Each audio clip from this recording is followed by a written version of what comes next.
ரோமருக்கு எழுதின நிருபம் 4வது அதிகாரம் 1, 2, 3 வாசிக்கிறேன், கவனியுங்கள். அப்படியானால் நம்முடைய தகப்பனாகிய ஆபிரகாம் மாமிசத்தின்படி என்னத்தை கண்டடைந்தான் என்று சொல்லுவோம். ஆபிரகாம் கிரியைகளினாலே நீதிமானாக்கப்பட்டானாகில் மேன்மை பாராட்ட அவனுக்கு ஏது உண்டு, ஆகிலும் தேவனுக்கு முன்பாக மேன்மை பாராட்ட ஏதுவில்லை. வேத வாக்கியம் என்ன சொல்லுகிறது? ஆபிரகாம் தேவனை விசுவாசித்தான், அது அவனுக்கு நீதியாக எண்ணப்பட்டது. நல்லா கவனிங்க. நம்ம ஏற்கனவே ரோமருக்கு எழுதின நிருபம் 3 அதிகாரங்களை முடிச்சிட்டோம். போன தடவை கரெக்டாக கடைசியா 31வது வசனத்தை படித்து முடித்து ரோமருக்கு எழுதின நிருபம் 3வது அதிகாரத்தை முடிச்சிட்டோம். இந்த ரோமருக்கு எழுதின நிருபத்தினுடைய ஒரு இன்ட்ரோடக்ஷன் என்ன அப்படின்னு கேட்டீங்கன்னா, பவுல் அப்போஸ்தலன் மிக நேர்த்தியாக அவர் என்ன பண்றாரு அப்படின்னு கேட்டீங்கன்னா, இந்த நீதிமான் ஆக்கப்படுதல் என்கிற ஒரு சப்ஜெக்டை ரொம்ப பியூட்டிஃபுல்லாக ஹேண்டில் பண்ணி அதை அருமையாக ஸ்டெப் பை ஸ்டெப்பாக அவர் எழுதி இருக்கிறத நீங்கள் ரோமருக்கு எழுதின நிருபத்தில் படிக்க முடியும். இந்த ரோமருக்கு எழுதின நிருபம் ரொம்ப முக்கியமான ஒரு பாடம். அதை நம்ம எல்லாரும் கற்று தேர்ந்திருந்தோம் என்று சொன்னால், அந்த அஸ்திபாரத்தின் அடிப்படையில் நம்ம மற்ற எல்லா உபதேசங்களையும் வச்சு பார்க்கும் பொழுது நம்ம எங்கேயுமே தப்பு விட முடியாது. கிறிஸ்தவ வாழ்க்கையில் எக்ஸாக்டாக ரொம்ப பியூட்டிஃபுல்லாக இருக்கும் நம்ம லைஃபை. இதை ஒரு மதம் மாதிரி நம்ம எடுத்துட முடியாதபடிக்கு நம்முடைய அந்த மத ரீதியான எண்ணங்களை எல்லாத்தையும் இந்த ரோமருக்கு எழுதின நிருபம் தவிடுபொடியாக்கிவிடும் என்றே சொல்லிவிடலாம். பாருங்க, ரோமருக்கு எழுதின நிருபம் 1 அதிகாரத்தில் பவுல் அப்போஸ்தலன் எப்படி ஆரம்பிக்கிறார் அப்படின்னு கேட்டிங்கன்னா, ஒரு இன்ட்ரோடக்ஷன் கொடுக்குறாரு. அப்போ நான் ரோமாபுரியில் உள்ள சபையை நான் விசிட் பண்ணணும்னு விரும்புகிறேன்றாரு. அதுக்கப்புறம் 16வது வசனம் 17வது வசனத்தில் பார்க்கும் பொழுது அதுதான் அந்த whole theme of the letters to Romans. அதாவது ரோமருக்கு எழுதின நிருபத்தின் மொத்த மைய கருத்தை அங்கே சொல்லிடுறாரு. என்ன அப்படின்னு கேட்டிங்கன்னா, விசுவாசத்தினால் உண்டாகும் நீதி. அதை நீங்க படிச்சு பார்த்தீங்கன்னா தெரியும். 16, 17 விசுவாசத்தினால் உண்டாகும் நீதி. இந்த நீதிக்காக தான் நியாயப்பிரமாணத்தின்படி 10 கற்பனைகளை கீழ்ப்படிந்து எப்படியாயிலும் அந்த நீதியை சம்பாதிச்சிடணும் அப்படின்னு சொல்லிட்டு இந்த யூத குலமே என்ன பண்ணுதுன்னா பிரயாசப்பட்டு இருக்கும் பொழுது ஒரு விசுவாசத்தினால் உண்டாகும் நீதியை குறித்து அவர் மிக தெளிவாக சொல்லுகிறார். அதை சொல்லிட்டு அடுத்தது என்ன பண்றாரு அப்படின்னு கேட்டீங்கன்னா, ஒரு ஆர்கியூமெண்டேட்டிவா போறார். எப்படி அப்படின்னு கேட்டீங்கன்னா, முழு உலகமும் எப்படி இருக்கிறது என்பதை அவர் காண்பிக்கிறார். முழு உலகமும் எப்படி இருக்குது அப்படின்னு கேட்டீங்கன்னா, பாவத்துக்குள்ள இருக்குது. அதுல நம்ம நல்லவங்கன்னு சிலரை சொல்றோம், சிலர் நீதிமான் நம்ம சொல்லிக்கிறோம். சிலர் தாங்க தான் யூதர்கள், உண்மையான கடவுளுடைய பக்தர்கள், எங்களுக்கெல்லாம் சரியா இருக்குது அப்படின்னு சொல்லிட்டு ஒவ்வொருத்தரும் கேட்டகரைஸ் பண்ணி பிரிச்சு ஒவ்வொருத்தர் பார்த்துக்கிறாங்க.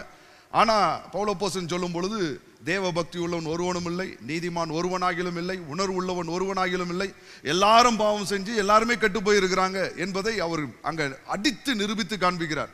ஏன்னா யூதர்கள் சொல்றாங்க, நாங்க யெகோவா தெய்வத்தை கும்புறோம், மற்றவங்கெல்லாம் அந்நிய மார்க்கத்தார், விக்கிரக ஆராதனைக்காரங்க, அவங்களுக்கு வேணா தேவ கோபாக்கினை குவித்து வைக்கப்பட்டிருக்கலாம், ஆனா எங்களுக்கு இல்லை அப்படின்னு சொல்லி அவங்க அப்படி பிரித்து சொல்லும் பொழுது அவர்களையும் சேர்த்து சாடுகிறார். நீதிமான் நல்லவன் என்று சொல்லுகிறவர்களை சாடுகிறார்.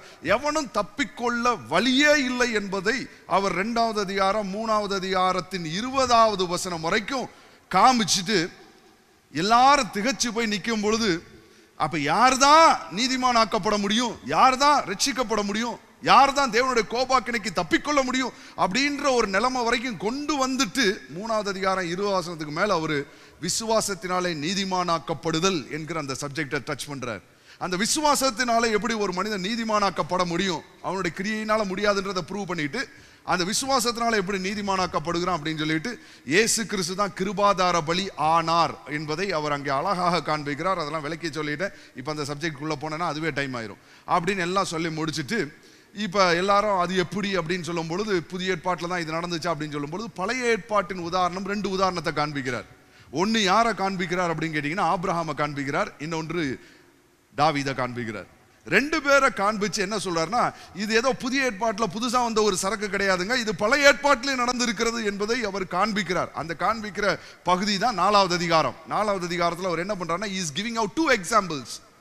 2 உதாரணத்தை காண்பிக்கிறார். விசுவாசத்தினால் உண்டாகும் நீதியை நிரூபிக்கிறதுக்கு 2 உதாரணங்களை காண்பிக்கிறார்.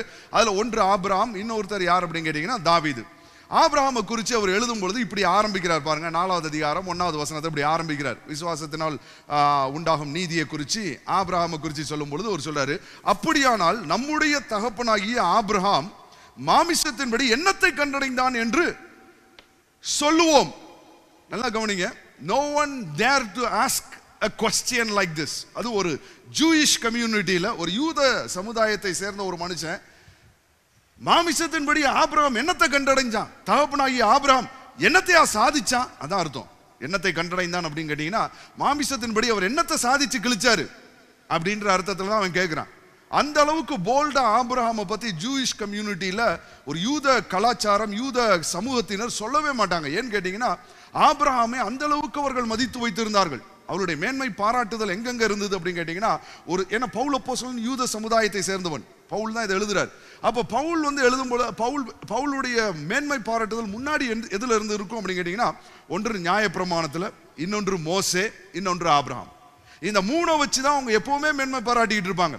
அப்படிப்பட்ட பவுல், அதுக்கு சவுல் வந்து பவுலா மாறின பின்பு அவர் சொல்றாரு, ஆபிரகாம் மாமிசத்தின்படி என்னத்தை கண்டடைந்தான், நியாயப்பிரமாணத்தின்படி கிரியையின்படி அவன் என்னத்தை சாதிச்சான், அப்படி அவரு தான் பெரிய ஆளா செஞ்சு முடிச்சாரு, ஆபிரகாம் செஞ்சுட்டாரியா அப்படின்னு நீங்க சொல்லுவீங்கன்னா, ஆபிரகாம் என்னத்தை செஞ்சான் மாமிசத்தின்படி அப்படின்றதான் அவர் கேட்கிறார். மாமிசத்தின்படி என்னத்தை கண்டடைந்தான். பாருங்க, இவங்களுடைய மேன்மை பாராட்டுதலை குறித்து பார்க்கும்போது யோவான் ஸ்நானகன் ஒரு இடத்துல சொல்றாரு. என்ன சொல்றாரு அப்படின்னு கேட்டீங்கன்னா, எப்பா, அது மத்தேயு 3வது அதிகாரத்தில் 9வது வசனத்தில் வாசிக்கலாம். மத்தேயு 3:9 பார்த்தீங்கன்னா, அதில் யோவான் ஸ்நானகன் சொல்றான். இதுதான், ஏன்னா அவங்களுடைய மேன்மை பாராட்டுதல் எப்போ அதில் தான் இருந்தது. யூதர் சமுதாயத்தை பார்த்து சொல்றான், ஆபிரகாம் எங்களுக்கு தகப்பன் என்று உங்களுக்குள்ளே சொல்லிக்கொள்ள நினையாதிருங்கள். ஏன்னா இவங்க எப்போ பார்த்தாலும் சொல்லுவாங்க, எப்பா எங்களுக்கு ஆபிரகாம் தகப்பன்பா, எங்க தகப்பன் ஆபிரகாம் அப்படின்னு சொல்லுவாங்க. ஆபிரகாம் எங்களுக்கு தகப்பன் என்று உங்களுக்குள்ளே சொல்லிக்கொள்ள நினையாதிருங்கள். தேவன் இந்த கல்லினாலே ஆபிரகாமுக்கு பிள்ளைகளை உண்டு பண்ண வல்லவராய் இருக்கிறார் என்று உங்களுக்கு சொல்லுகிறேன். ஏன் அப்படின்னு கேட்டீங்கன்னா, இந்த யூத மார்க்கத்தாருடைய ஒரு எண்ணத்தை உங்களுக்கு காண்பிக்க விரும்புகிறேன். என்ன அப்படின்னு கேட்டீங்கன்னா, இவங்களுக்கு என்ன நினைப்பு அப்படின்னு கேட்டீங்கன்னா, ஆபிரகாம் தேவனுடைய சிநேகிதன் என்று எண்ணப்பட்டான். சரிங்களா? he was considered as the friend of Abraham. இப்போ பார்த்துக்கோமே, இவர் எப்படி சொல்லலாம், சரி, டாக்டர் இருக்கிறாங்க. டாக்டர் வந்து எனக்கு ரொம்ப க்ளோஸ் ஃப்ரெண்டுன்னு வச்சுக்கோங்க. என் பையன் என்ன செய்வான் அப்படின்னு கேட்டிங்கன்னா, நாளைக்கு டாக்டர்கிட்ட வந்து போர்ட்ரஸில் ஏதாவது ஒரு என்ன சொல்றது, ஒரு சிபாரிசுக்கு போகணும் அப்படின்னு சொன்னால் என்ன சொல்லுவான் அப்படின்னு கேட்டிங்கன்னா, டாக்டர்கிட்ட போய் நேராக பார்க்கும் பொழுது அவனோட அப்பா க்ளோஸ் ஃப்ரெண்டுன்றனால என்ன யூஸ் பண்ணுவான் அப்படின்னு கேட்டிங்கன்னா, நான் இன்னாரோட பையன், நான் இன்னொருட பையன் தான் இன்ட்ரடியூஸ் பண்ணுவான். ஏன்னா இவங்க 2 பேரும் ஃப்ரெண்டாக இருந்தால் இன்னாருடைய பையனை அதை வச்சு என்ன பண்ண முடியும், சிபாரிசு வாங்கிடலாம். இன்னாருடைய பையனும் இன்டைரக்டா ஒரு என்ன சொல்றதுன்னா, ஒரு குட்வில்குள்ள வந்துடுறான், ஒரு நல்ல எண்ணத்துக்குள்ள வந்துடுறான். ஓ, நீ இன்னாருடைய பையனா, அப்படியா, முதலே சொல்லலையேப்பா, நான் முதலே உனக்கு செஞ்சு கொடுத்துருப்பேனேப்பா, அப்படிதான் வரும் பாருங்க. அதை தான் அவங்க நினைச்சிட்டு இருக்காங்க. ஆபிரகாம் தேவனுடைய நண்பன் என்று எண்ணப்பட்டான் அப்படின்னு கேட்டீங்கன்னா, அப்ப ஆபிரகாமோட பிள்ளைங்க நாங்க ஆபிரகாமோட பிள்ளை, நாங்க வேற யாரும் கிடையாது, ஆபிரகாமோட பிள்ளை அப்படின்னு சொன்னோம்னா தேவன் என்ன பண்ணிடுவாரு, கன்சிடர் பண்ணிடுவாரு அப்படின்றது இவங்களுடைய நினைப்பு. அதனால இவங்களுடைய மேன்மை பாராட்டுதல் என்ன இருந்ததுன்னா, ஆபிரகாமை வைத்து இவர்களுடைய மேன்மை பாராட்டுதல் இருந்தது. எங்க அப்பா தேவனுக்கு ஃப்ரெண்டுன்றதை வச்சு. அதான் இங்க யோவான் ஸ்நானகன் சொல்லும் பொழுது சொல்றாரு, எப்பா நீங்க ஆபிரகாம் பிள்ளைகள் என்று நினைக்காதீங்க, தேவன் நினைச்சாருன்னா அந்த கல்லுல இருந்து ஆபிரகாமுக்கு பிள்ளைகளை உண்டாக்கிற முடியும். பெருசா மேன்மை பாராட்டிட்டு தெரியாதீங்க, நாங்க ஆபிரகாமோட பிள்ளை அப்படின்னு சொல்லிட்டு நீ மனம் திரும்பணும் அப்படின்றத அவர் அங்க காண்பிக்கிறார். ஆனா இவங்களுடைய மேன்மை பாராட்டுதல் என்ன இருந்ததுன்னா, ஆபிரகாம் மேல இருந்தது. அதனால பவுல் அங்க எழுதும் பொழுது சொல்றாரு, ஆபிரகாம் அப்படி என்னத்தை சாதிச்சு கிழிச்சார். இப்ப நம்ம ஒரு காரியத்தை பார்க்க போறோம், ஆபிரகாம் அப்படி என்ன செய்தார் அப்படின்னு சொல்றத நம்ம ஒரு காரியத்தை பார்க்க போறோம். ஏன்னா இதை வச்சு நம்ம ஒரு காரியத்தை கண்டுகொள்ள முடியும். நம்மளும் எதையும் சாதிக்கல, நம்மளும் எதையும் சாதிக்க வேண்டிய அவசியமும் இல்லை. ஆபிரகாமும் கிருபையில தான் அவர் என்னதுன்னா விசுவாசத்தினால நீதிமான் என்று எண்ணப்பட்டார். நம்மளும் அதே கேட்டகரியில் இருக்கிறோம் என்பதை இன்னைக்கு ஆபிரகாமை பார்க்கும் பொழுது தெரியும். நம்மளும் ஆபிரகாம் எல்லாம் ஒரே மாதிரி தான் அங்கீகரிக்கப்பட்டிருக்கிறோம் என்பதை பார்க்க முடியும். அப்ப ஆபிரகாம் என்ன செஞ்சார் அப்படின்னு கேட்டீங்கன்னா, ஆபிரகாமுடைய வரலாறை கொஞ்சம் பார்ப்போம். ஆபிரகாம் எந்த ஊர்ல இருந்து வந்தார் அப்படின்னு கேட்டீங்கன்னா, நீங்க ஆதியாகமத்தின் புத்தகத்தில் அதை வாசிக்கலாம். கொஞ்சம் அப்படியே பார்ப்போமே, அப்படியே பார்த்துட்டு கொஞ்சம் திருப்பி எல்லாம் தெரிஞ்ச கதை தான், தெரிஞ்ச கதையை கொஞ்சம் அப்படியே லைட்டா பார்த்துட்டு வருவோம்.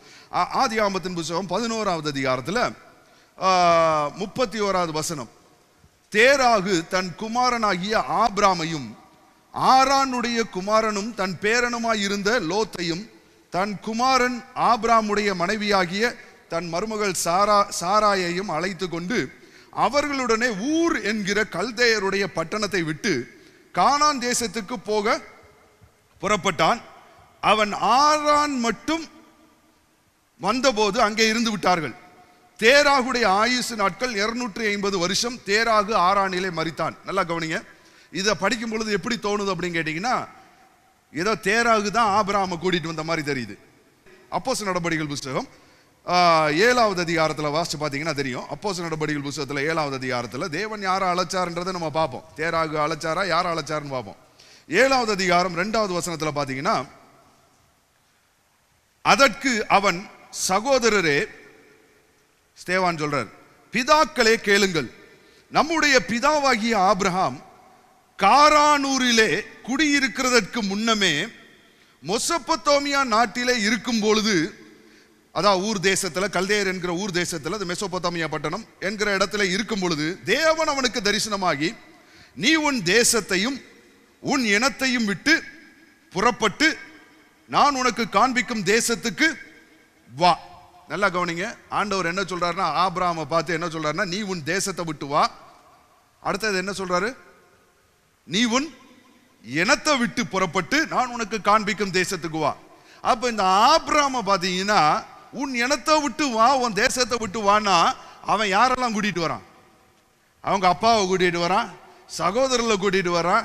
அடுத்த எல்லாம் ஒரு பெரிய பெரிய கூட்டமாக தான் வெளில வராங்க, குடும்ப சகிதமாக தான் வெளில வராங்க. பாருங்க, அப்படி சகிதமாக வெளியில வருகிறார்கள். 4வது வசனத்தை பார்த்தீங்கன்னா, அப்பொழுது அவன் கல்தேயர் தேசத்தை விட்டு புறப்பட்டு காரானூரிலே வாசம் பண்ணினான். அவனுடைய தகப்பன் மரித்த பின்பு அவ்விடத்தை விட்டு நீங்கள் இப்பொழுது குடியிருக்கிற இத்தேசத்திற்கு அவனை அழைத்து கொண்டு வந்து குடியிருக்கும்படி தேவன் செய்தார். தேவன் ஆனாலும் விடல, தேவன் தான் அதை செய்கிறார். 1வது வசனத்தை வாசிப்போமே, 12:1. கர்த்தர் ஆபிரகாமை நோக்கி, நீ உன் தேசத்தையும் உன் இனத்தையும் உன் தகப்பனுடைய வீட்டையும் விட்டு புறப்பட்டு நான் உனக்கும் காண்பிக்கும் தேசத்துக்கு போ. இப்ப காரானூர் வரைக்கும் வந்துட்டாரு. மெசொப்பொத்தாமியால இருந்து, ஊர் என்கிற தேசத்துல இருந்து காரானூர் வரைக்கும் வந்துட்டாரு. காரானூர்ல தேராகு செத்து போனதுக்கு அப்புறம் ஏன்னா செட்டில் ஆயிட்டாங்க, போகல. இவரோட ஒபீடியன்ஸ் என்ன அப்படின்னு கேட்டீங்கன்னா, இவ்வளவு தூரம் வந்து நின்னுட்டாங்க. இப்ப திருப்பி என்ன அப்படின்னு கேட்டீங்கன்னா, ஆண்டவர் திருப்பி இடைப்படுறார். ஆண்டவர் பாருங்க, திருப்பி இடைப்படுறார். ஏன்னா விசுவாச தகப்பன் எப்படி இருந்தாருன்னு காண்பிக்க விரும்புறேன். திருப்பி இடைப்பட்டு என்ன சொல்றாரு அப்படின்னு கேட்டீங்கன்னா, எப்பா நீ நான் சொல்ற இடத்துக்கு போ. திருப்பி எப்படி போ அப்படின்னு கேட்டீங்கன்னா, திருப்பி சொல்ல, உன் தேசத்தை விட்டு உன் இனத்தை விட்டு நீ என்ன பண்ணி புறப்பட்டு போ. ஆனா இவர் இனத்தை விட்டு போனாரா? பாருங்க, 5வது வசனம் பாத்தீங்கன்னா, ஆபிரகாம் தன் மனைவியாகிய சாராயையும், ஏன்னா சாராயை கூட்டு போகணும், ஏன்னா அவ வந்து ஒண்ணுக்குள்ள ஒண்ணு கல்யாணம் ஆயிடுச்சு. ஆனா தன் சகோதரனுடைய குமாரனாகிய லோத்தையும் தாங்கள் சம்பாதித்திருந்த தங்கள் சம்பத்தில்லாவற்றையும் ஆரானிலே சவதரித்த ஜனங்களையும் கூட்டிக் கொண்டு அவன் என்ன பண்றான்? கானான் தேசத்துக்கு புறப்பட்டு போய் கானான் தேசத்திலே சேர்ந்தார்கள். பாருங்க, அப்படியும் அவர் அப்படிதான் போறார். சரிங்களா? சோ இவர் வந்து சொன்னதை எக்ஸாக்டா பின்பற்றுறவர் அப்படின்லாம் கிடையாது. இவர் வந்து போறாரு, போற இடத்துல டிலே பண்றாரு, அவன் அப்பாவையும் கூட்டிட்டு போறாரு, அப்பா சாகிற வரைக்கும் அந்த இடத்துல இருக்கிறாரு. அதுக்கப்புறம் தான் ஆண்டவர் கூப்பிட்டார். உடனே எல்லாத்தையும் விட்டுட்டு அப்படியே வந்துட்டாரு பிரதர். அப்படியே வரல. எவ்வளவு டிலே ஆகுது பாருங்க, அதை தான் காண்பிக்க விரும்புறேன். அப்படியே வரல. அடுத்து பாத்தீங்கன்னா, இவர் எப்படி, இவரோட பேக்ரவுண்ட் எப்படி அப்படின்னு கேட்டீங்கன்னா, அதுல யோசுவாவின் புத்தகம் 24வது அதிகாரத்தில் வாசி பாருங்க. யோசுவாவின் புத்தகம் 24:2 பாத்தீங்கன்னா, ஆபிரகாம் எப்படிப்பட்டவரா இருந்தார் அப்படின்றத முதல் தெரிஞ்சுக்கோங்க. ஆபிரகாம் ரொம்ப யோக்கியமா இருந்ததுனால தேவன் அவரை தெரிந்து கொண்டாரா, இல்ல இவங்களோட பேக்ரவுண்ட் எப்படி இருந்தது, தேவன் கிருபையினால அவரை சேர்த்து கொண்டாரா? யோசுவா 24:2 பாத்தீங்கன்னா, அப்பொழுது யோசுவா சகல ஜனங்களையும் நோக்கி, இஸ்ரவேலின் தேவனாகிய கர்த்தர் சொல்லுகிறது என்னவென்றால், பூர்வத்திலே உங்கள் பிதாக்களாகிய ஆபிரகாமுக்கும் நாகோருக்கும் தகப்பனான தேராகு என்பவன் நதிக்கு அப்புறத்திலே குடியிருந்த போது அவர்கள் வேறே தேவர்களை சேவித்தார்கள். அப்ப இவங்கெல்லாம் யார் அப்படின்னு கேட்டீங்கன்னா, ஐடல் வர்ஷிப்பர்ஸ். சரித்திரம் சொல்லுது, இவங்கெல்லாம் யார் அப்படின்னு கேட்டீங்கன்னா, they are all moon worshippers. இவங்க வந்து எப்படின்னா சந்திரனை வணங்குகிறவர்கள், அப்படிப்பட்ட வணக்கம் செலுத்துகிறவர்கள். அப்ப பின்னணி எப்படின்னு கேட்டீங்கன்னா ஐடல் வர்ஷிப். அப்புறம் பாத்தீங்கன்னா 3வது வசனம், நான் நதிக்கு அப்புறத்தில் இருந்த உங்கள் தகப்பனாகிய ஆபிரகாமை அழைத்து கொண்டு வந்து அவனை கானான் தேசமெங்கும் சந்தரிக்க செய்து அவன் சந்ததியை திரட்சியாக்கி அவனுக்கு ஈசாக்கை கொடுத்தேன். இதெல்லாம் யார் தான் செஞ்சது? கர்த்தர் தான் செஞ்சார். நல்லா கவனிங்க. தேவன் இவர்களை அழைச்சு வரும் பொழுது பாத்தீங்கன்னா,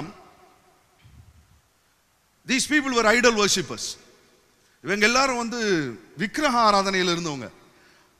எப்படி அப்படின்னு கேட்டீங்கன்னா, நல்லா கவனிங்க, சேம்.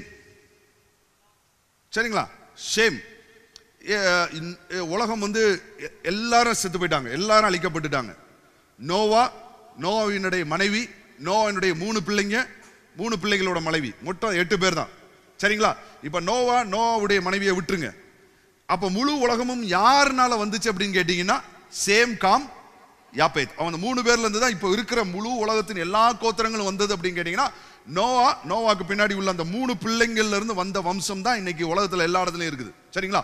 அப்ப அதுல சேம்ன்றவன் பாத்தீங்கன்னா நோவாவுடைய புத்திரன். சேம் வந்து யாரை பெற்றான் அப்படின்னு கேட்டீங்கன்னா அர்பசாத்தை பெற்றான். சரிங்களா? அர்பசாத்தை பெறான். ரைட்? அந்த அர்பசாத்துக்கு அப்புறம் யாரை பெறான்னு எனக்கே தெரியல, பைபிளை பார்த்தா தான் தெரியும். அது ஆதியாகமம் 11வது அதிகாரத்தில் நீங்க வீட்டில் போய் வாசிக்கோங்க. இவன் 100 வயசுல முத பிள்ளை அந்த அர்பசாத்தை பெற்றுக்கொள்றான். 100 வயசுல பெற்றுக்கொண்ட பின்பு 500 வருஷம் வாழ்ந்தான். அப்ப எத்தனை வருஷம் அவர் வாழ்றாரு அப்படின்னு கேட்டீங்கன்னா சேம் 600 வருஷம் வாழ்றாரு. 600 வருஷம் இவர் வாழ்றதுக்குள்ள எத்தனை பேர் வந்துட்டாங்கன்னா சேம், அதுக்கப்புறம் அவனுடைய பையன், அதுக்கப்புறம் அவனுடைய பையன், அதுக்கப்புறம் இன்னொரு தலைமுறை அவனுடைய பையன், அதுக்கப்புறம் இன்னொரு தலைமுறை அவனுடைய பையன், அதுக்கப்புறம் இன்னொரு தலைமுறை அவனுடைய பையன், அதுக்கப்புறம் இன்னொரு தலைமுறை அவனுடைய பையன், அதுக்கப்புறம் இன்னொரு தலைமுறை அவனுடைய பையன், அதுக்கப்புறம் இன்னொரு தலைமுறை அவனுடைய பையன், அதுக்கப்புறம் ஆபிரகாம். இது வரைக்கும் சேம் உயிரோட இருந்தாரா அப்படின்னு கேட்டீங்கன்னா நடுவில் இருக்க நிறைய பேர் மண்டையை போட்டாங்க. ஆனா சேம் இன்னும் உயிரோட இருக்கிறார். யார் அவர் எவ்வளவு நாள் இருந்தார் அப்படின்னு கேட்டீங்கன்னா ஈசாக்கு யாக்கோபு வரைக்கும் பார்த்துட்டார் இந்த சேம். ஏன்னா 600 வருஷம் உயிரோட இருக்கிறார். ஆபிரகாம் ஏறக்குறைய சேம்ல இருந்து 10வது தலைமுறையாய் பிறந்த ஆபிரகாமை பார்த்துட்டார். அதுக்கப்புறம் ஆபிரகாமுடைய மரணம் தாண்டி வாழ்ந்திருக்கிறார். அப்படின்னு சொன்னா ஒருவேளை அவருடைய ஃபியூனரல் சர்வீஸை கூட சேம் அட்டன் பண்ணிருக்கலாம். யார் அப்படின்னு கேட்டீங்கன்னா முப்பாட்டனுக்கு 10 தலைமுறைக்கு முன்னாடி உள்ள தாத்தா சேம் இருக்கிறார். யூதர்கள்ட்ட போய் நீங்க கேட்டீங்கன்னா இந்த சேம் யார் அப்படின்னு கேட்டீங்கன்னா அவங்க பாயிண்ட் ஓப்பனாவே கிளீனா சொல்லுவாங்க, ஹி இஸ் மெல்கிசெதேக். சரிங்களா? மெல்கிசெதேக். இப்போ இவர் தான் மெல்கிசெதேக்கா இருப்பார்னு வச்சுக்கோங்களேன். சேம் தான் மெல்கிசெதேக் அப்படின்னு கேட்டீங்கன்னா மெல்கிசெதேக் யார் அப்படின்னு கேட்டீங்கன்னா அவர் சாலேமின் ராஜா. சரிங்களா? சாலேமின் ராஜானா சாலேம் வேற எதுவும் கிடையாது, எருசலேம். சரிங்களா? சாலேம் எருசலேம். சரிங்களா? இரேசலாயிம் அதான் எருசலேம், அதான் வேற அப்படியே மறுபடி வந்துருச்சு, எருசலேம் என்று வந்துருச்சு. அப்ப சாலேமின் ராஜா. அப்ப இந்த சாலேமின் ராஜாவா இருக்கக்கூடிய சேம் அதுக்கப்புறம் பிள்ளைய பெத்து போட்டு இந்த பிள்ளை எங்க இருக்கு அப்படின்னு கேட்டீங்கன்னா இவர் எருசலேம்ல இருக்கிறாரு. அவர் வழியில வந்த ஆபிரகாம் எங்க இருக்கிறார் அப்படின்னு கேட்டீங்கன்னா கர்த்தரை விட்டு தள்ளி போய் எந்த ஊர்ல போய் இருக்கிறார்னா நிம்ரோத் உருவாக்குன அந்த பாபிலோனுக்கு பக்கத்துல, அந்த பக்கத்துல ஐப்ராத் நதி பக்கத்துல இருக்கக்கூடிய ஊர் என்கிற பகுதியில் போய் இருக்கிறார். அப்ப இந்த கோத்திரம் பின்னாடி வர வர எவ்வளவு கர்த்தரை விட்டு விலகி போயிருக்கு பாருங்க. ஏன்னா மெல்கிசெதேக்கு எப்படிப்பட்டவர் அப்படின்னு கேட்டீங்கன்னா அவர் தான் சேம். அவர் எப்படிப்பட்டவர் அப்படின்னு கேட்டீங்கன்னா எருசலேமின் ராஜா மாத்திரம் இல்ல, அவரை குறித்து ஹிஸ்டாரிக்கலா சொல்லும் பொழுது என்ன சொல்றாங்கன்னா he was having a prophetic school, ஒரு தீர்க்கதரிசன பள்ளியை வர வச்சு அவர் என்ன பண்ணார்னா கர்த்தரை குறித்த அறிவை பின்வரும் சந்ததிக்கு எடுத்து சொல்லக்கூடிய ஒரு பாடசாலையை வச்சிருந்தாராம். வச்சு கர்த்தருடைய அறிவை போதிக்கிறவராக, கர்த்தரை குறித்த பயத்தை அவர் ஜனங்கள் மத்தியிலே போதிக்கிறவராக இருந்த ஒரு மனுஷன். he was a teacher, he was a prophet of God. shame. ஆனா இவருக்கு பின்னாடி வரவங்க தான் என்ன ஆயிடுச்சு அப்படின்னு கேட்டீங்கன்னா கர்த்தரை விட்டே விலகி 10வது தலைமுறையாக இருக்கிற ஆபிரகாமை குறித்து சொல்லும் பொழுது இவரை வந்து வேதம் என்ன சொல்லுதுன்னா யெகோவா தெய்வத்தை வணங்குறவர்னு சொல்லல, இவர்கள் யாரா இருந்தாங்க? விக்கிரக ஆராதனை. இவருக்கு அப்பா தேராகு விக்கிரக ஆராதனை. யோசுவா 24ல தான் யோசுவா சொல்றாரு, அப்பா நதிக்கு அப்பால இருந்த அம்மால நம்ம அப்பா முப்பாட்டெல்லாம் வந்து ரொம்ப யோக்கியங்க கிடையாது, அவங்க எல்லாம் என்ன விக்கிரக ஆராதனையில் இருந்தாங்க. அப்ப இப்ப விலகி போய் கர்த்தருடைய சந்நிதியை விட்டே தூர போன இவர்களை தேவன் என்ன பண்ணி இருக்கிறார்னா நதிக்கு அப்புறத்தில் இருந்து அவர் தெரிந்து கொண்டார் என்று சொன்னால் இது தேவனுடைய கிருபையா இல்ல ஆபிரகாமுடைய ஏதாவது நன்னடக்கையை பார்த்து இதை செஞ்சாரா? ஆமென். Total grace. ஆமென்.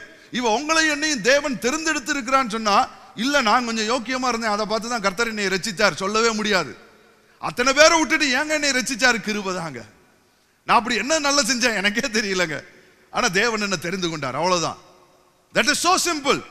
இதுதான் பார்க்க முடியும். அப்ப ஆபிரகாம் என்னத்தை சாதிச்சாரு? ஒன்னையும் சாதிக்கல, தேவன் போய் தம்மை வெளிப்படுத்தினார், அவ்வளவுதான். தேவன் அவர் அங்கிருந்து கூட்டிட்டு வர்றாரு. தேவன் அவனுக்கு கானான் தேசத்தை வாக்கு பண்ணுகிறார். அவனுக்கு நான் உன்னை ஆசீர்வதித்து உன்னை பெரிய ஜாதியாக்கி நான் உன்னை இந்த தேசத்துல நான் வைப்பேன் அப்படின்னு சொல்லி அவனை இழுத்து கூட்டிட்டு வர்றாரு. தேவன் தம்மை வெளிப்படுத்துகிறார். வர இடத்துலயும் அவன் டிஸ்ஒபீடியன்டா என்ன பண்றாருன்னா காரான் ஊர்ல அவர் செட்டில் ஆறாரு. செட்டில் ஆனவருக்கு வெயிட் பண்றாரு. தேராவை செத்ததுக்கு அப்புறம் தான் திருப்பி ஆண்டவர் பேசவே முடிஞ்சிச்சு. திருப்பி சொல்றாரு, இந்த உன் ஜனத்தையும் உன் இனத்தையும் உன் தேசத்தையும் விட்டு வெளியில வா, நான் உன்னை ஆசீர்வதித்து பெரிய ஜாதி ஆக்குவேன் வா அப்படின்னு சொல்லி திருப்பி கூப்பிடுறார். திருப்பி காரானூர்ல இருந்து திருப்பி கானானுக்கு கொண்டு வருகிறார். ஏமே. So this is what is happening. அப்ப என்ன அப்படின்னு கேட்டீங்கன்னா இங்க மேன்மை பாராட்டுறதுக்கு ஒன்றுமே இல்லை. அதனாலதான் அங்க பவுல் சொல்றாரு ஆபிரகாம் மாமிசத்தின்படி எண்ணத்தை சாதிச்சான் கண்டடைந்தான். அதான் அங்க போட்டிருக்கு பாருங்க. ஆபிரகாம் விசுவாச வீரன்க. ஆபிரகாம் விசுவாசத்துல தகப்பனா இருந்தார், விசுவாச வீரருங்க.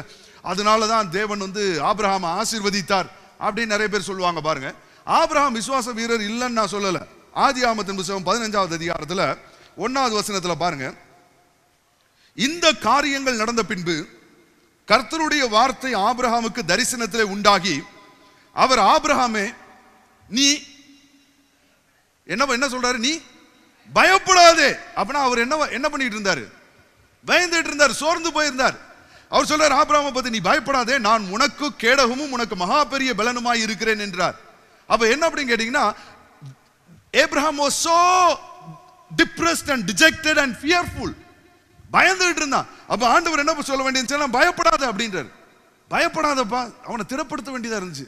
நிறைய பேர் என்ன நினைச்சுக்கிறாங்கன்னா, ஆபிரகாமுக்கு ஒரு சோர்வுமே வரலங்க. ஆபிரகாம் அப்படியே ஜம்முன்னு விசுவாசிச்சார். ஆண்டவர் சொல்லிட்டார், கண்ணை மூடிட்டு விசுவாசிச்சார், அப்படியே செஞ்சார். அதனாலதான் ஆண்டவர் அவர் மேல பிரியமா இருந்தார். இல்ல, அவருக்கு பயம் வந்துச்சு, சோறு வந்தப்ப ஆண்டவர் தோன்றி 15வது வசனத்துல சொல்ல வேண்டியது. 12வது வசனத்தை சொல்லிட்டு அதுக்கப்புறம் திருப்பி 15ல சொல்றாரு, ஆபிரகாமே நீ பயப்படாத, நான் உனக்கு கேடகமா இருக்கேன், நான் உனக்கு பலனா இருக்கிறேன். ஆபிரகாம் சொல்றாரு, உடனே என்ன தெரியுமா சொல்றாரு, என்ன டிஜெக்ஷன் தெரியுமா, அவருக்கு சோர்வுக்கு காரணம் என்ன தெரியுமா? அவர் சொல்றாரு, என்ன ஆண்டவரே நீர் என்னுடைய அந்த இடத்துல அவர் சொல்லும் பொழுது என்ன சொல்றாருன்னா, நான் உன்னுடைய சேலரியா இருக்கிறேன். ஒரு டிரான்ஸ்லேஷன் அப்படி போட்டிருக்கு, I am your great salary. Amen. இப்ப நம்ம டாக்டருக்கு கிரேட் சேலரி வந்திருக்கு, ஹையர் ப்ரொமோஷன். அப்ப பாத்தீங்கன்னா ஆண்டவர் சொல்றாரு, I am your great salary அப்படின்றாரு. இவர் சொல்றாரு, அப்பா நம்மகிட்ட ஏற்கனவே டென்ட் ஃபுல்லா விலையேற பெற்ற பொருட்கள் இருக்கு, நம்ம ஈயம் பித்தாளைக்கு பேரிச்சம்பளம்லாம் கிடையாது, நம்ம ஏற்கனவே மிகுந்த ஐஸ்வர்யவான், நமக்கு சேலரி எல்லாம் பிரச்சனை கிடையாது அப்படின்னு சொல்லிட்டு அவனுடைய பொசிஷன் என்ன சொல்றான் அப்படின்னு கேட்டீங்கன்னா, எல்லாத்தையும் வச்சிருந்து நான் என்ன பண்ணேன், ஆனா என் வீட்டில் பிறந்தவன் அதற்கு சுதந்திரவாளியா இருக்கிறான் அப்படின்றார். என் வீட்டில் பிறந்தவன் சுதந்திரவாளியா இருக்கிறான். யாரை குறித்து சொல்றாருன்னா, எலியேசரை குறித்து சொல்றார். எலியேசர் தான் எல்லாத்துக்குமே இன்சார்ஜா இருக்கிறார். என் வீட்டில் பிறந்தவன் அதற்கு சுதந்திரவாளியா இருக்கிறான் அப்படின்றாரு. இப்ப பாருங்க, இவனுக்கு என்ன இதுன்னா, இதெல்லாம் இருந்து என்ன பிரயோஜனம், வீட்டில் பிறந்தவன் தான் சுதந்திரவாளியா இருக்கிறான், என்ன ஆண்டவரே அப்படின்னா எதுக்கு சொல்றான் அப்படின்னு கேட்டீங்கன்னா, ஆண்டவர் என்ன தெரியுமா சொல்றாரு, அவன் அழைக்கும் பொழுது சொல்றாரு, நான் உன்னை பெரிய ஜாதியாக்கி நான் உன்னை ஆசீர்வதித்து அப்படின்னு தான் அழைக்கிறார். அவனை நான் உன்னை பெரிய ஜாதியாக்கி உன்னை ஆசீர்வதித்து உன் பேரை பெருமைப்படுத்துவேன், நீ ஆசீர்வாதமாய் இருப்பாய், இப்படிதான் கூப்பிடுறாரு. முதல் இடத்தனே அவனை கூப்பிடும் போதே அவனுக்கு பிள்ளை கிடையாது. அவர் கூப்பிடும் போதே எப்படி கூப்பிடுறாரு, பெரிய ஜாதியாக்கி. ஆனா இவனுக்கு பார்க்கறான் பெரிய ஜாதியாகிறதுக்கு வாய்ப்பே இல்லைன்னு அப்படியே டிப்ரெஸ் ஆகி ஒரு நாள் உட்கார்ந்துருக்கும் போது தான், ஒரு சாயந்தர நேரத்தில் உட்காந்துருந்தான். ஏன் சாயந்தர நேரம்னு கேட்காதீங்க, அப்படியே பேசிக்கிட்டே இருக்கும்போது நைட் ஆயிடுச்சு. நைட் ஆகிட்டு இருக்க போகும்போது தான் உட்காந்துருக்கான், அப்படியே சோமா உட்காந்துருக்கும் போது ஆண்டவர்னு சொல்றாரு, பயப்படாது அப்படின்றாரு. ஏன்னா அப்பதான் ஸ்டாரை காமிக்க முடியும், ஏன்னா பகல் நேரத்தில் ஸ்டாரை காமிக்க முடியாது, அதனால தான் நைட்டு நேரம்ன்றேன். சரிங்களா? அப்போ உட்கார்ந்தோடனே அவர் பார்த்துட்டு அப்பதான் கேட்குறாரு, என்ன எலியேசர் தான் இருக்கிறான் அப்படின்னா, அவர் சொல்றாரு, இல்லப்பா உன் கற்ப பிறப்பானவனே உன் வீட்டுல என்ன பண்றது சுதந்திரவாளியா இருப்பான். உன் கற்ப பிறப்பே உன் வீட்டுல சுதந்திரவாளியா இருக்கும், அவன் உன் சுதந்திரவாளி இல்லை அப்படின்றாரு. அப்படின்னு சொன்ன உடனே ஆண்டவர் போய் நட்சத்திரங்கள் எல்லாம் காமிக்கிறார். நட்சத்திரம்லாம் காண்பிச்சுட்டு சொல்றாரு, இதை உன்னால என்ன முடியுமா அப்படின்றாரு. என்ன முடியாதுன்றான். இந்த அளவுக்கு உன்னோட சந்ததி இருக்கும் அப்படின்றாரு. ஆண்டவர் பாருங்க எப்பவுமே பெருசு பெருசா தான் சொல்லுவார். பாருங்க இந்த அளவுக்கு உன் சந்ததி இருக்கும்ன்றான். உடனே அதெல்லாம் காமிச்சு ஆண்டவர் பேசணும்னா எப்பவுமே உற்சாகம் வந்துடும். பாருங்க இப்ப நமக்கு மெசேஜ் கேட்கும் போதெல்லாம் நமக்கு சர்ச்சில் அல்லேலூயா ஆமென்னுவோம், வெளியில போனதுக்கு அப்புறம் தான் பிரச்சனையை ஆரம்பிக்கும். அது மாதிரி அவனும் கர்த்தர் சொல்றவனே அல்லேலூயா ஆமென் அப்படின்ட்டா அந்த விசுவாசத்தை டக்குன்னு ஆண்டவர் பிடிச்சிக்கிட்டாரு. எப்பவுமே ஆண்டவருக்கு ஒரு சின்னது மேட்டர் போதும், உன்னை ஆசீர்வதிக்கிறதுக்கு ஏதாவது ஒண்ணு செய்ப்பா, போதும்பா, இன்னைக்கு ஆமேன் போட்டு போதும், அதை வச்சே நான் முடிச்சிடறேன் காரியத்தை, நீ எதுக்கு கவலைப்படுற. இவன் ஒரு ஆமேன் போட்டான், உடனே அவன் விசுவாசித்தான், அது அவனுக்கு நீதியானப்பட்ட. ஒன்றும் பெருசா செய்யல, நட்சத்திரத்தெல்லாம் காமிக்கிற ஆமன்றான். ஆனா இவன் பாருங்க இப்ப ஆண்டவர் சொல்றாரு, அடுத்தது என்ன சொல்றாருன்னா, இந்த தேசத்தெல்லாம் உன் சந்ததிக்கு கொடுப்பேன். திருப்பி கேட்கறான், அது எப்படி ஆகும்? திருப்பி ஆண்டவர் ரத்த உடன்படிக்கை பண்ண வேண்டியதா இருந்துச்சு. ரத்த உடன்படிக்கை காலை அதெல்லாம் வெட்டி கிட்டி அதெல்லாம் பெரிய, அது ஒரு பெரிய ஸ்டோரி. எல்லாம் பண்ணி சொல்றாரு, ஒரு 10 கோத்திரத்தை சொல்லி ஆண்டவர் சொல்றாரு, ஒரு 400 வருஷம் அவங்க அடிமையா இருப்பாங்க, அதுக்கப்புறம் இந்த 10 கோத்திரத்து ஆட்களுடைய தேசத்தை எல்லாம் உன் சந்ததிக்கு கொடுத்தேன். ஆண்டவர் எப்பவுமே கொடுப்பேன்னு சொல்லவே மாட்டாரு, எப்பவுமே அவர் முடிச்சதை தான் சொல்லுவார். அதை தான் நீ காலையில் எடுக்கணும்னு வந்தேன், அதுக்குள்ளேயே நீங்க யாருமே அதை கேட்கவே இல்லை. சரிங்களா? ரைட்டுங்களா? அதனால கொடுப்பேனோடே நம்ம நிப்பாட்டிட்டோம் ஃபெய்த்தை. விசுவாசம் கொடுப்பேனோட இல்லை, கொடுத்துட்டாரு. அதான் அங்க இருக்குது. சரி, கொடுத்தேன்னு சொல்றாரு. அதுல பாத்தீங்கன்னா ரொம்ப நல்லா இருக்கும். நீங்க வீட்டுல போய் வாசி பாருங்க. ஆதியாகமம் 15 முடிக்க போகும்போது உன் சந்ததிக்கு கொடுத்தேன், அதுக்கு நடுவில் 400 வருஷம் அடிமையா இருக்கணும், எல்லாம் இருக்கணும், கொடுத்தேன்ட்டாரு. கொடுத்தேன்னு சொல்லிட்டு எல்லாம் சந்தோஷமா இருக்கு. உன் சந்ததிக்கு கொடுத்தேன்னு சொன்ன உடனே இவர் வீட்டுக்கு வராரு. வீட்டுக்கு வந்து சாரா அம்மாட்ட பேசுறாரு. இதெல்லாம் பைபிள்ல இருக்கான்னு கேட்காதீங்க, நானா கதை சொல்றேன். சாரா அம்மாட்ட சொல்றாரு, அம்மா ஆண்டவர் சொல்லிட்டாருமா, நமக்கு குழந்தை பிறகுதுமா அப்படின்றாரு.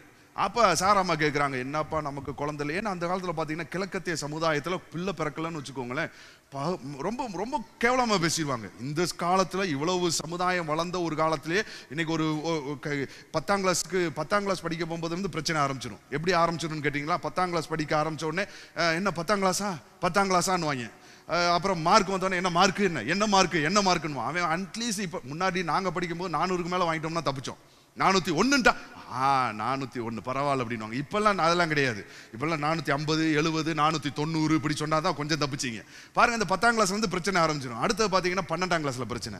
என்ன 12ஆம் கிளாஸாமே எப்படி படிக்கிறேன்ட்டே இருப்பாங்க. பாருங்க 12ஆம் கிளாஸ்ல அவன் பிரச்சனை. அதுல எக்ஸாம் எழுதிட்டு வந்துட்டானா என்ன எப்போ ரிசல்ட் ரிசல்ட் வந்த என்ன ரிசல்ட் எத்தனை பேர்கிட்ட தான் போய் சொல்றது. எல்லா பேரும் கேட்பாங்க என்ன மார்க். கொஞ்சம் நல்ல மார்க் வாங்கிட்டோம்னா பெருமையா சொல்லிட்டு போலாம் பாருங்க. இல்லைன்னா எல்லாத்தையும் தலை குனிஞ்சிட்டு போகணும்.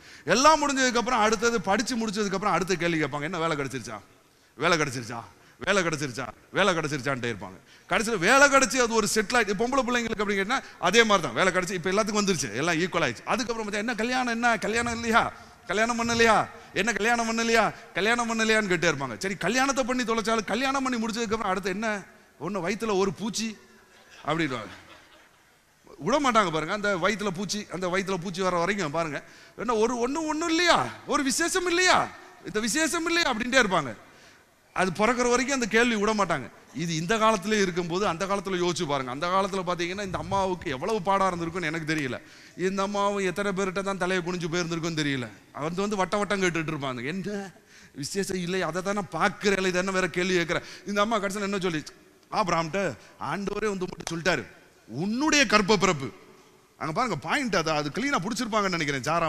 சாராமா வசனமா படிச்சிருப்பாங்க பாருங்க. ஆதியாகமம் 15:4 பாருங்க, அப்பொழுது கர்த்தருடைய வார்த்தை அவனுக்கு உண்டாகி, இவன் உனக்கு சுதந்திரவாளி அல்ல, உன் கற்ப பிறப்பாய் இருப்பவனை உனக்கு சுதந்திரவாளியானவன். இப்ப சாராமா பிடிச்சிட்டா. ஆண்டவர் போய் சொல்ல மாட்டாருப்பா, ஆண்டவர் கரெக்டா தான் சொல்லிட்டாரு, உன் கற்ப பிறப்புன்ட்டாரு, ஏன் கற்ப பிறப்புன்னு சொல்லியே.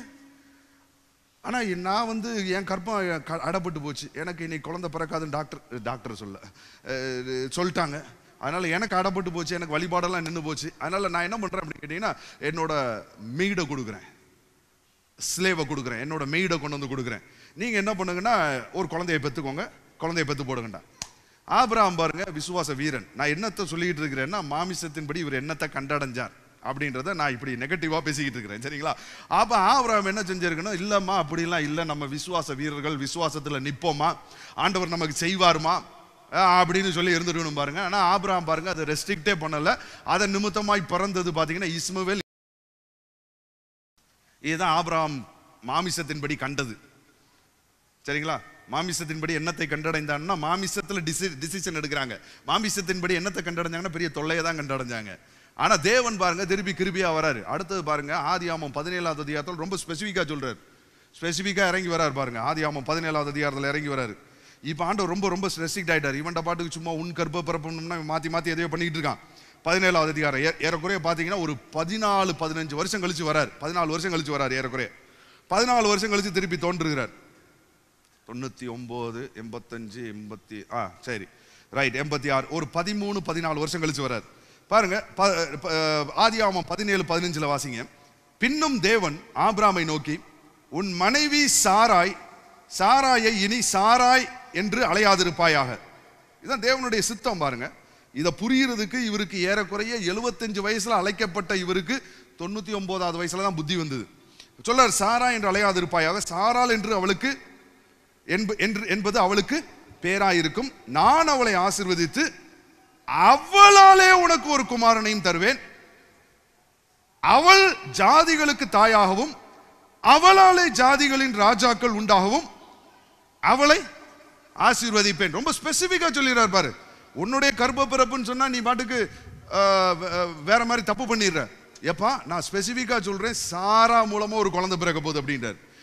ஸ்பெசிபிக்கா சொன்ன உடனே இப்ப பாருங்க நம்ம விசுவாச தகப்பன் என்ன பண்றாரு அப்படின்னு கேட்டீங்கன்னா, அடுத்து பாருங்க. அப்பொழுது ஆபிரகாம் முகங்குப்புற விழுந்து தேவனை தொழுது கொண்டான். என்ன போட்டிருக்கு? முகங்குப்புற விழுந்து. எப்படி நீங்க மனப்பாடமா சொல்றீங்க? பைபிளே உங்க கையில தான் இருக்கு போல இருக்கு. அவர்கிட்ட கம்ப்யூட்டர் பார்த்துட்டே சொல்றாரு. முகங்குப்புற விழுந்து தொழுது கொண்டான்னு நான் பார்த்தேன். நான் நினைச்சேன், எப்பா உன் மனைவியை நான் வந்து ஆசீர்வதிக்க போறேன், அவ குழந்தை பெற்றுக்கலாம், ஆண்டவரே டாக்டர் செய்யாத ஒரு பெரிய அற்புதத்தை நீ செய்ய போறீங்க, ஆண்டவரே ஸ்தோத்திரம் ஸ்தோத்திரம் ஸ்தோத்திரம் அப்படின்னு விழுந்திருப்பான்னு பார்த்தா, இந்த விசுவாச தகப்பன் என்ன பண்றாரு அப்படின்னு கேட்டீங்கன்னா, முகங்குப்புற விழுந்து. அப்படின்னா என்ன அர்த்தம் தெரியுமா? அவனால சிரிப்பை அடக்க முடியல, வேற ஒன்றும் கிடையாது. யாராவது முகங்குப்புற, இப்ப சிரிக்கிறீங்க, யாராவது விழுந்து சிரிக்கிறீங்களா? எல்லாரும் தான் சிரிக்கிறீங்க. அப்படிலாம் சிரிக்கல, அவனால அடக்க முடியல. ஏன் பொண்டாட்டி, அவனால அவன் பொண்டாட்டியை நினைச்ச உடனே அவனுக்கு சிரிப்பை அடக்க முடியல. இந்த கிழவிக்கு குழந்தை, எனக்கே சிரிப்பு வருது. அது உண்மையா பார்த்தவனுக்கு என்ன நடந்திருக்குமோ தெரியல. அடக்கவே முடியாம கடைசியில 99 வயசு ஆளு உளுந்து உளுந்து சிரிச்சிருக்கான், வேற ஒன்றும் கிடையாது. அப்படிதான் நான் நினைக்கிறேன். உங்க புற உளுந்து சிரிச்சான்னா விசுவாச வீரர் பாருங்க, அவனால சிரிப்பா அடக்கவே முடியல. ஸோ அவன் சிரிச்சு எல்லாம் முடிக்கிறான் பாருங்க. ஆனா இந்த பைபிள் எப்படி போட்டிருக்குன்னா, எபிரேயர் எழுதின நிருபம் 11வது அதிகாரத்தில் பார்த்தீங்கன்னா 8வது வசனத்துல, விசுவாசத்தினாலே ஆபிரகாம் தான் சுதந்திரமாய், ஆபிரகாமை பத்தி எப்படி போட்டிருக்கு பாருங்க, ரொம்ப ரொம்ப பிளைனா போட்டிருக்கு. விசுவாசத்தினாலே ஆபிரகாம் தான் சுதந்திரமாய் பெறப்போகிற இடத்திற்கு போகும்படி அழைக்கப்பட்ட போது கீழ்ப்படிந்து தான் போகும் இடம் இன்னதென்று அறியாமல் புறப்பட்டு போனான். விசுவாசத்தினாலே அவன் வாக்குத்தத்தம் பண்ணப்பட்ட தேசத்திலே பரதேசியை போல சஞ்சரித்து அந்த வாக்குத்தத்தத்திற்கு உடன் சுதந்திரவாளியாக ஈசாக்கோடும் யாக்கோபோடும் கூடாரங்களிலே குடியிருந்தான். ஏனெனில் தேவன் தாமே கட்டி உண்டாக்கின அஸ்திபாரங்கள் உள்ள நகரத்துக்கு அவன் காத்திருந்தான். பிளைனா போட்டிருக்கு பாருங்க, இந்த சிரிச்சதெல்லாம் போடல. சாராமாவை பத்தி அடுத்தது போட்டிருக்கு பாருங்க 11வது வசனத்துல, விசுவாசத்தினாலே, இவங்க எப்படி விசுவாசத்தில் இருந்திருக்காங்க பாருங்க. விசுவாசத்தினாலே சாராளும் வாக்குத்தத்தம் பண்ணினவர் உண்மையுள்ளவர் என்றெண்ணி கர்ப்பம் தரிக்க பலனடைந்து வயது சென்றவளாயிருந்தும் பிள்ளை பெற்றாள் அப்படின்னு சாராளை பத்தி போட்டிருக்கு. ஆனா இந்த சாராளை பத்தி சரியா பார்க்கணுமா? வாங்க அதே 17வது அதிகாரத்துல 18வது அதிகாரத்துல வாங்க, ஆதியாகமம் 18ல பாருங்க இந்த சாராமா எப்படி பண்ணாங்கன்னு பாருங்க. சாராமா என்ன பண்றாங்க அப்படின்னு கேட்டீங்கன்னா, 18வது அதிகாரம் 9வது வசனத்துல இருந்து வாசிக்கிறேன். 18:9, அவர்கள் அவனை நோக்கி, யார் அவனை நோக்கினா அந்த 3 பேர் வராங்க பார்த்தீங்களா, 3 பேர் வராங்க. அதுல 2 பேர் தேவதூதர்கள், ஒருவர் கர்த்தர், சரிங்களா? ஆபிரகாமை பார்க்க வரும் பொழுது அவர்கள் அவனை நோக்கி, உன் மனைவி சாராள் எங்கே என்றார்கள். அதோ கூடாரத்தில் இருக்கிறாள் என்றான். அப்பொழுது அவர் ஒரு உட்பவ கால திட்டத்திலே, அப்ப எப்படி எப்படின்னு கேட்டீங்கன்னா, இப்படி ஒரு திறமறைவு, அதுக்கு பின்னாடி அவங்க இருப்பாங்க அந்த கூடாரத்துல, அவ்வளவுதான். இவங்க வெளில நிக்கிறாங்கன்னா, வெளில உட்காந்து சாப்பிட்டுட்டு இருக்காங்க, எல்லாம் அந்த மர நிழல்ல சாப்பிட்டுட்டு இருக்காங்கன்னா கூடாரத்துல இருக்கு. அவ உட்காந்து என்ன பண்றான்னா கேட்டுட்டு இருக்கா. இவங்க எல்லாம் என்ன ஆண் மக்களா இருக்கக்கூடிய இடத்துல பெண் மக்கள் வரமாட்டாங்க. சோ உட்காந்து கேட்டுட்டு இருக்கா.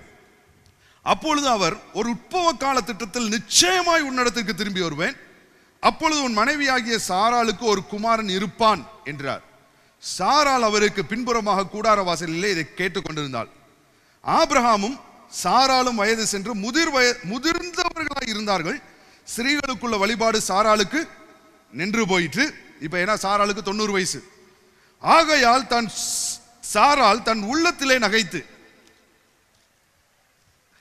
தன் உள்ளத்திலே விசுவாசித்துன்னு போடல, ஆனா பைபிள்ல எபிரேயர் நிருபத்தில் விசுவாசிச்சு பலனடைந்து கர்ப்பம் தரித்தால் போட்டிருக்கு. ஆனா அதுக்கு முன்னாடி சில வீக்னஸ் எல்லாம் இருந்தது பாருங்க, ஆண்டவர் தட்டி சரி பண்ண வேண்டியது இருக்கும். அப்ப என்ன பண்ணி கேட்டீங்கன்னா, அவள் உள்ளத்திலே என்ன பண்ணாலாம், விசுவாசிச்சு இல்ல, உள்ளத்திலே நகைத்து. உள்ளத்திலே நகைத்துனா என்னன்னு தெரியுமா? உள்ளத்துல எப்படி நகைக்கிறது தெரியுமா?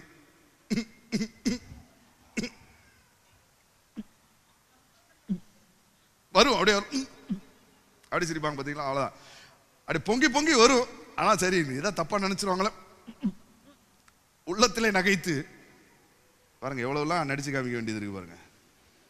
உள்ளத்திலே நகைத்து, நான் கிழவியும் என் ஆண்டவன் கிழவனும். தமிழ்ல என்ன இதுல எப்படின்னு கேட்டீங்கன்னா, ரொம்ப கொஞ்சம் தப்பா கிழவின்னு போடுறது தப்பா நினைக்கல பாருங்க. நான் கிழவியும்னே போட்டிருக்கு பைபிள்ல. ஆனா ஆபிரகாமுக்கு மாத்திரம் கொஞ்சம் மரியாதையா, என் ஆண்டவன் முதிர்ந்த வயதுள்ளவன். அது என்ன முதிர்ந்த வயதுள்ள, கிழவன் போட வேண்டியதானே. நான் கிழவியும், அவ அப்படிதான் நினைச்சிருக்கா. அவருக்கு சிரிப்பு தாங்கல. உன் மனைவி சாரா குழந்தை பெத்தெடுப்பானோடனே அவருக்கு தாங்கல, உருட்டு பரட்டு சிரிச்சாரு. இந்த பொம்பளைக்கு என்ன அப்படின்னு கேட்டீங்கன்னா, குழந்தை பிறக்கணுன்னே அவளுக்கு கிளவே நான் கிளவி அப்படின்னு அவ சிரிச்சா, வேற ஒன்றும் இல்லை. பாருங்க, முதிர்ந்த வயது உள்ளவன் பின்பு எனக்கு இன்பம் உண்டாயிருக்குமோ என்றால் ஆங்கிலத்தில் எப்படி போட்டிருக்குன்னா, after I have grown old shall I have pleasure my lot being old also. இதான் அவங்க சொன்ன ஒரே பதில். பாருங்க, அவங்க உடனே விசுவாசிக்கல. இதுக்கு எப்படி எங்களுக்கு இது என்ன சுகம் இருக்குது, எங்களுக்கு என்ன பிளஷர் இருக்கு, அதான் அவங்க சொன்ன ஒரே காரியம். அடுத்து பார்த்தீங்கன்னா ஆண்டவர் உடனே சொல்றாரு, அப்பொழுது கர்த்தர் ஆபிரகாமை நோக்கி, சாரால் நகைத்து தான் கிழவியாய் இருக்க பிள்ளை பெறுவது மெய்யோ என்று சொல்வானேன் அப்படின்னு கர்த்தர் சொல்றாரு. சொன்ன உடனே அடுத்த ஆண்டவர் சொல்றார், கர்த்தரால் ஆகாத காரியம் உண்டோ, உட்போ கால திட்டத்தில் உன்னிடத்துக்கு திரும்ப வருவேன், அப்பொழுது சாராளுக்கு ஒரு குமாரன் இருப்பாள் என்றார். உடனே சாரால் பாருங்க ஆமேன் போடல. என்ன போடுறா அப்படின்னு கேட்டீங்கன்னா, நான் பயந்து நான் நகைக்கவில்லை என்று மறுத்தாள். இல்லை நீ நகைத்தாய் என்றார். இவங்க ரெண்டு பேத்துக்கும் சண்டை நடக்குது. இல்லை நீ சிரிச்ச, இல்லை நான் சிரிக்கல, இல்லை நீ சிரிச்ச, சரிங்களா? மொத்தம் பாருங்க, இவங்கெல்லாம் அப்ப என்ன அப்படின்னு கேட்டீங்கன்னா, எதுக்கு சொல்லிட்டு இருக்கேன்னா, மாமிசத்தின்படி எண்ணத்தை கண்டடைந்தான். அதான் அங்க இருக்கு. நம்ம வெறுமனை சும்மா பார்க்கும்பொழுது எபிரேயர்கள் நிருபத்தில் பிளைனா போட்ட உடனே நம்ம என்ன நினைக்கிறோம் அப்படின்னு கேட்டீங்கன்னா, ஏன்னா ரோமர்கள் நிருபத்தில் அப்படிதான் போட்டிருக்கு. ஆனா பாத்தீங்கன்னா நிறைய வீக்னஸ் இருக்கு. ஆனா தேவன் என்ன பண்றாருன்னா வீக்னஸை பார்க்கறது இல்லை. அதான் அங்க ரொம்ப ரொம்ப பியூட்டிஃபுல். இது அதை சொல்றேன் பாருங்க. ரொம்ப 4:17 பாருங்க, அங்கேயும் ஆபிரகாமை குறித்து போட்டிருக்கும் போது எப்படி போட்டிருக்குன்னா, only positive things have been written. அவங்க செஞ்ச நல்ல காரியத்தை மாத்திரம் தான் அங்க ஆண்டவர் காண்பிக்கிறார். அக்கவுண்ட் பண்றது என்ன அப்படின்னு கேட்டீங்கன்னா, வீக்னஸையோ அவங்களோட ஷார்ட் கமிங்ஸையோ அவங்களோட ஃபெயிலியரையோ தேவன் ரெக்கார்ட் பண்ணி வைக்கல. when coming to the new testament அவர் என்ன பண்றாரு அப்படின்னு கேட்டீங்கன்னா, அவங்களுடைய பாசிட்டிவ் இதை மாத்திரம் தான் அவர் பார்க்கிறார். பாருங்க தேவன் என்னத்தை பார்த்தாருன்னா, 4:17 பார்த்தீங்கன்னா, அநேகம் ஜாதிகளுக்கு உன்னை தகப்பனாக ஏற்படுத்தினேன் என்று எழுதி இருக்கிறபடி அவன் தான் விசுவாசித்தவருமாய் மரித்தோரை உயிர்ப்பித்து இல்லாதவைகளை இருக்கிறவர்களை போல் அழைக்கிறவருமாய் இருக்கிற தேவனுக்கு முன்பாக நம் எல்லோருக்கும் தகப்பனாக உன் சந்ததி இவ்வளவாய் இருக்கும் என்று சொல்லப்பட்டபடியே தாம் அநேகம் ஜாதிகளுக்கு தகப்பனாவதை நம்புகிறதுக்கு ஏதுவில்லாதிருந்தும் அதை நம்பிக்கையோட விசுவாசித்தான். அவன் விசுவாசத்திலே பலவீனமாய் இருக்கவில்லை. அவன் ஏறக்குறைய 100 வயதுள்ளவனாய் இருக்கும் போது தன் சரீரம் செத்து போனதையும் சாராளுடைய கர்ப்பம் செத்து போனதையும் எண்ணாதிருந்தான். அறியாதிருந்தான், எண்ணாதிருந்தான். ஆனா இங்க சிரிச்சான், நல்லா சிரிச்சான் கிளவின்னு சொல்லிட்டு. ஆனா பாருங்க இங்க போட்டிருக்க அதெல்லாம் போடல. பாருங்க ஏன்னு கேட்டீங்கன்னா, பைபிள்ல negative things are not recorded. Amen. அது அங்க இருக்கு. தேவன் அதை பார்க்கறது இல்லை. பாருங்க ரொம்ப பிடிச்ச ஒரு காரியம் பாத்தீங்கன்னா, யோசிச்சு பாத்து, ஆபிரகாம் பயந்தார் தான். ஆனா ஆபிரகாமை குறிச்சு தேவன் பார்க்கிறாரு, அவனுடைய பயத்தை பார்க்கல. அவன் விசுவாசிச்ச உடனே விசுவாசத்தை டக்குன்னு அக்கவுண்ட் பண்ணி நீதியா எண்ணிட்டார். அவர் எதை பார்க்கிறார் அப்படின்னு கேட்டீங்கன்னா, not your failures, your short Cummins எல்லாமே இருக்கலாம். ஆனா ஆண்டவர் பார்க்கிறார், உன்னை ஆசீர்வதிக்கிறதுக்கு ஏதாவது ஒரு காரியத்தை பார்த்தா அதை பிளஸ் பாயிண்டா எடுத்து பிளஸ் பண்ணிடுறார். ஆமென். ரொம்ப பிடிச்ச ஒரு காரியம். 12 வருட பெரும்பாடுள்ள ஸ்ரீ பாத்தீங்கன்னா, இயேசுவின் வஸ்திரத்தை ஆகிலும் தொட்டால் சுகமாவேன் வரா. நல்லா தெரிஞ்சுக்கோங்க, அவ தீட்டுப்பட்டவள், அசுத்தமானவள், நியாயப்பிரமாணத்தின்படி பாவி, ஒதுக்கப்பட்டவள், மற்ற மக்கள் யாரும் சேர்த்துக் கொள்ளல. அப்படிப்பட்ட ஒரு பெண்மணி எப்படி வரா அப்படின்னு கேட்டீங்கன்னா, 4 பேருக்கு நல்லது செய்யணும்னு வரல, தனக்கு சுகம் வேணும்னு வரா. நல்லா தெரிஞ்சுக்கோங்க, செல்ஃபிஷ் ஆட்டிடியூட். தனக்கு சுகம் வேணும்னு வரா. சுகம் எப்படி வேணும்னு வரான்னா, மறைவா வந்து இயேசுவின் வஸ்திரத்தை தொட்டுட்டு சுகத்தை வாங்கிட்டு தேவனுக்கு மகிமை செலுத்தாம நான் பாட்டுக்கு தப்பிச்சான் பொழைச்சேன்னு ஓடிடுறேன், எனக்கு சுகம் கிடைச்சா போதும். அதான் அவளோட ஆட்டிடியூட், அல்டிமேட் ஆட்டிடியூட். அதான் அது அவளுக்கு. அதே மாதிரி ஊந்து வரா, எல்லாம் வரா, வந்து வஸ்திரத்தின் ஓரத்தை தொடுறா. இயேசு கிறிஸ்து வல்லமை அவரிடத்திலிருந்து புறப்பட்டு போறதை பார்க்கிறாரு. அவர் பார்க்கிறாரு, யார் என்ன தொட்டதுன்னு கேட்கிறாரு. திரும்பி பார்க்கிறார், பயந்து அவர் முன்பாக வந்து விழுந்து உண்மையை சொல்றா.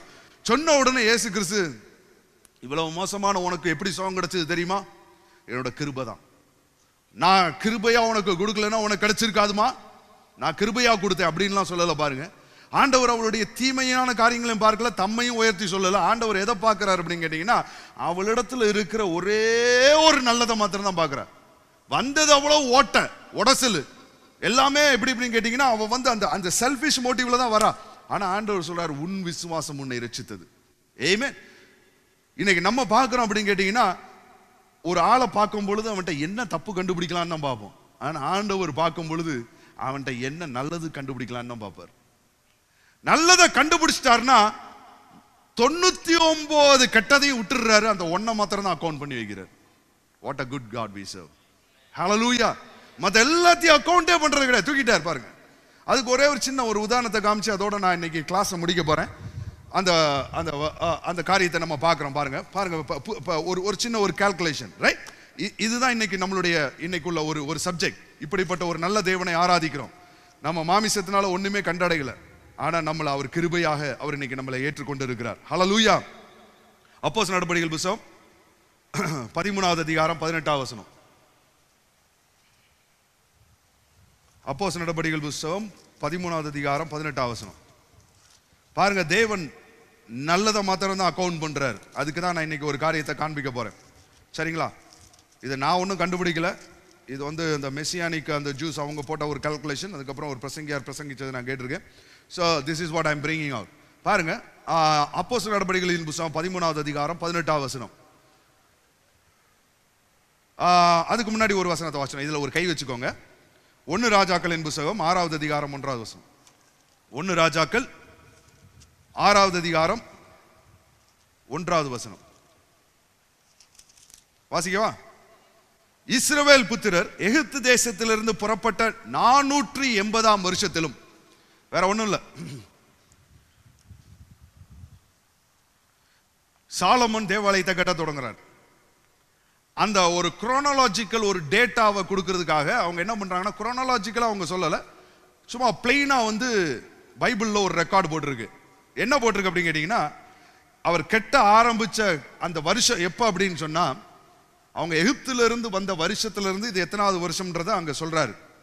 அங்க அதை தான் அக்கௌண்ட் பண்ணியிருக்கு. பாருங்க, அதை தான் பைபிள் அக்கௌண்ட் பண்ணியிருக்கு. இஸ்ரவேல் புத்திரர் எகிப்து தேசத்திலிருந்து புறப்பட்ட 480ஆம் வருஷத்திலும், சாலமோன் இஸ்ரவேலின் மேல் ராஜாவான 4ஆம் வருஷம் சீப் மாதமாகிய 2ஆம் மாதத்திலும் அவன் கர்த்தரின் ஆலயத்தை கட்ட தொடங்கினான். இப்போ ஒரே ஒரு கேள்வி கேட்கிறேன். சாலமோன்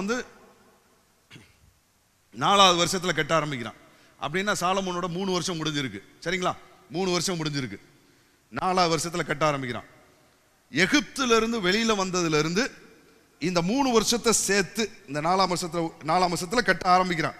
இந்த 3 வருஷத்தையும் சேர்த்து சாலமோனுடைய 3வது வருஷம் ஃபுல்லா எகிப்துல இருந்து வெளியில வந்ததுல வரைக்கும் எவ்வளவு ஆண்டுகள் போயிருக்கு?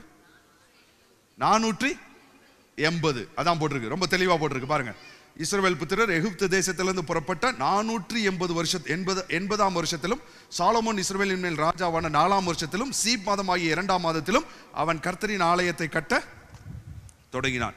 இப்ப அப்போஸ்தலர் நடபடிகள் புத்தகம் 13வது அதிகாரம் 18வது வசனத்தை வாசிக்க போறோம். சரிங்களா? எகிப்துல இருந்து வெளியில வந்ததுல இருந்து சாலமோன் அந்த சாலமோனுடைய அந்த காலகட்டம் வரைக்கும் எவ்வளவு வருஷம் வந்திருக்குன்னு இப்ப கால்குலேட் பண்ண போறோம். பிரதர், பவர் பாயிண்ட் போடுங்க. போட்டிங்களா? அது போடுங்க. அதுல எதுல இருந்து வருதுன்னு பார்த்துக்கோங்க. சோ 1 ராஜாக்களின் புத்தகம் 6:1 என்ன போட்டிருக்கு அப்படின்னு கேட்டீங்கன்னா, 480 இயர்ஸ் எகிப்துல இருந்து வெளியில வந்ததுல இருந்து அதுக்கப்புறம் சாலமோனுடைய 4வது வருஷம் வரைக்கும், அதாவது 3 வருஷம் முடிஞ்சு 4வது வருஷம் வரைக்கும் 480 வருஷம், 4th year of Solomon. Right? Next one. இப்போ இது அப்படியே இருக்கட்டும். இப்போ நம்ம குரோனாலஜிக்கலா டேட்டாவை பார்க்க போறோம். சரிங்களா? குரோனாலஜிக்கலா டேட்டாவானா இந்த 480 வருஷம் எப்படி கால்குலேட் பண்ணி இருக்கிறாங்க அப்படின்றத பார்க்க போறோம். இப்போ எகிப்துல இருந்து நமக்கு தெரிஞ்ச அளவுக்கு ஒரு சில வருஷங்கள் நமக்கு தெரியும். அது பாத்தீங்கன்னா அதுதான் அப்போஸ்தலர் நடபடிகள் புத்தகம் 13வது அதிகாரத்துல ரொம்ப கிளியராவே போட்டிருக்கு. சரிங்களா? இப்போ ஒண்ணா பார்த்து அதை கூட்ட போறோம். சரிங்களா? அப்போஸ்தலர் 13வது அதிகாரம் 18வது வசனம். 40 வருஷ காலமாக வனாந்திரத்திலே அவர்களை ஆதரித்து. எத்தனை பேருக்கு தெரியும் வனாந்திரத்தின் பாதை 40 வருஷம்? எல்லாருக்குமே தெரியும். சரிங்களா?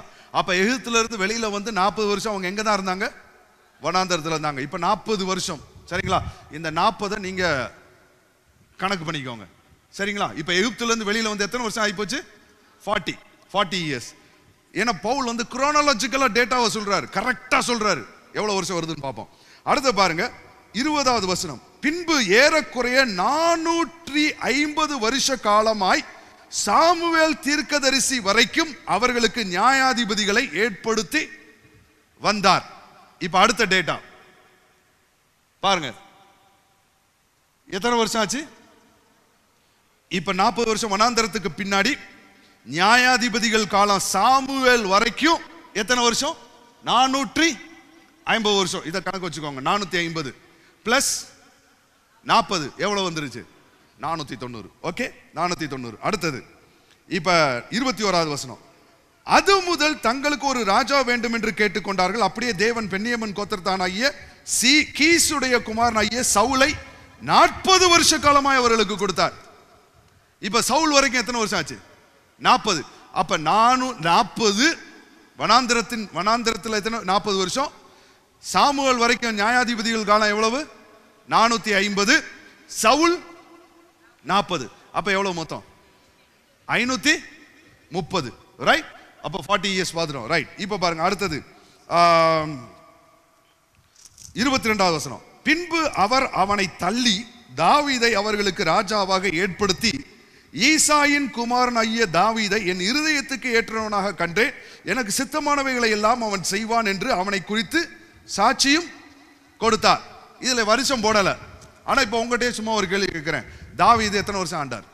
40. வெரி குட், எல்லாம் கிளியரா இருக்கிறீங்க. சரி, இப்ப கூட்டி சொல்லுங்க எவ்வளவு வருஷம் வந்திருக்கு? 40, 450, 40, இன்னொரு 40, 570. ரைட், 570. இப்ப சாலமோன் எத்தனை வருஷம் ஆண்டுட்டு இருக்காரு? சாலமுடைய 4வது வருஷம்னா எத்தனை வருஷம் முடிஞ்சிருக்கு? 3 வருஷம் முடிஞ்சிருச்சு. சரிங்களா? அப்ப மொத்தம் எத்தனை வருஷம்? 573 வருஷம். ரைட், நெக்ஸ்ட் போடுங்க. அப்ப என்ன அப்படின்னு கேட்டீங்கன்னா 40, 450, 40, 40, 3 எத்தனை வருஷம்? 573. அடுத்த ஸ்லைட் போடுங்க. 573 வருஷம் போட்டிருக்கு. ஆனா 1 ராஜாக்களின் புத்தகம் 6வது அதிகாரத்தில் பார்த்தோம், எகிப்திலிருந்து அவங்க புறப்பட்ட 480வது வருஷத்துல சாலமன் என்ன பண்ணாரா? தேவாலயத்தை கட்ட ஆரம்பிச்சார். பைபிள்ல தப்பு இருக்கா? அப்ப 573 வருஷம் குரானலாஜிக்கலா டேட்டாவை கரெக்டா பார்த்தோம்னா இட் இஸ் 573 இயர்ஸ் தான் கரெக்ட். ஆனா பைபிள்ல சிம்பிளா ஒரு அக்கவுண்ட் போட்டிருக்கு. அங்க எகிப்தில இருந்து வெளியில வந்ததுல இருந்து அங்க அவங்க சாலமன் அந்த கட்டின தேவாலயம் வரைக்கும் பிளைனா 480 வருஷம் போட்டிருக்கு. மிஸ்ஸிங் எத்தனை வருஷம்? 93 இயர்ஸ். சரிங்களா? 93 இயர்ஸ் இஸ் மிஸ்ஸிங். ஏன் 93 வருஷம் மிஸ் ஆகுது அப்படின்னு கேட்டீங்கன்னா, இந்த 93 வருஷம் ஏன்னா தேவன் என்னைக்குமே என்ன அப்படின்னு கேட்டீங்கன்னா சில தப்பான காரியங்களை நோட் பண்ணவே மாட்டார். he doesn't take it into account at all. amen. அது அங்க இருக்கிறவருடைய பியூட்டி. சரிங்களா? இப்ப அதை பார்க்க போறோம். ரைட்? சரி, இப்ப அப்படியே வருவோம். நியாயாதிபதிகளின் புத்தகத்துல 5 தடவை இந்த ஜனங்கள் தேவனை விட்டு விலகி போயிருக்கிறாங்க. ஆனா விலகி போனதெல்லாம் தேவன் ரெக்கார்ட் எடுக்கிறதே கிடையாது. தேவன் அதை எடுத்து அதன் அடிப்படையில் அவர் கிரியை செஞ்சிருப்பார்னு சொன்னா இந்த இஸ்ரவேல் ஜனங்களை அன்னைக்கே விரட்டி விட்டுருப்பார்.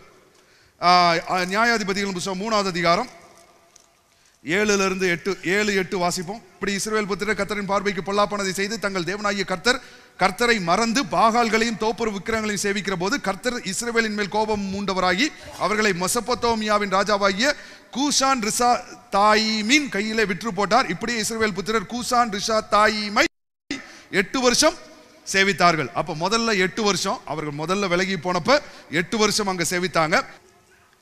இஸ்ரவேல் புத்திரர் மறுபடியும் கர்த்தரின் பார்வைக்கு பொல்லாப்பானதை செய்தார்கள். அவர்கள் கர்த்தரின் பார்வைக்கு பொல்லாப்பானதை செய்தபடியினால் கர்த்தர் எக்லோன் என்னும் மோவாபின் ராஜாவை இஸ்ரவேலுக்கு விரோதமாய் பலக்க பண்ணினார். அவன் அம்மோன் புத்திரரையும் அமலேக்கேரையும் கூட்டிக் கொண்டு வந்து இஸ்ரவேலை முறியடித்தான். பேரிச்ச மரங்களின் பட்டணத்தை பிடித்தான். இப்படி இஸ்ரவேல் புத்திரர் எக்லோன் என்னும் மோவாபின் ராஜாவை 18 வருஷம் சேவித்தார்கள். 4வது அதிகாரம் 1-3 வசனம் வரைக்கும். ஏகூத் மரணமடைந்த பின்பு இஸ்ரவேல் புத்திரர் திரும்ப கர்த்தரின் பார்வைக்கு பொல்லாப்பானதை செய்து வந்தார்கள். ஆகையால் கர்த்தர் அவர்களை ஆத்சோரில் ஆளுகிற யாபின் என்னும் கானானியனுடைய ராஜாவின் கையில விற்று போட்டார். அவனுடைய சேனாதிபதி சிசேரா என்ற பெயர். அவன் புறஜாதிகளுடைய பட்டணமாகிய ஆரோசேத்திலே குடியிருந்தான். அவனுக்கு 900 இருப்பு ரதங்கள் இருந்தது. அவன் இஸ்ரவேல் புத்திரரை 20 வருஷம் கொடுமையாய் ஒடுக்கினான். அப்ப 8 + 18 + 20. இப்ப 6வது அதிகாரம் 1வது வசனத்தை வாசிப்போம். 6:1. பின்னும் இஸ்ரவேல் புத்திரர் கர்த்தரின் பார்வைக்கு பொல்லாப்பானதை செய்தார்கள். அப்பொழுது கர்த்தர் அவர்களை 7 வருஷம் மீதியானியரின் கையில் ஒப்பு கொடுத்தார். இப்ப 7 வருஷம் வந்துருச்சு. அடுத்தது நியாயாதிபதிகள் 13:1. இஸ்ரவேல் புத்திரர் மறுபடியும் கர்த்தரின் பார்வைக்கு பொல்லாப்பானதை செய்தபடியால் கர்த்தர் அவர்களை 40 வருஷம் அளவும் பெலிஸ்தியர் கையிலே ஒப்பு கொடுத்தார்.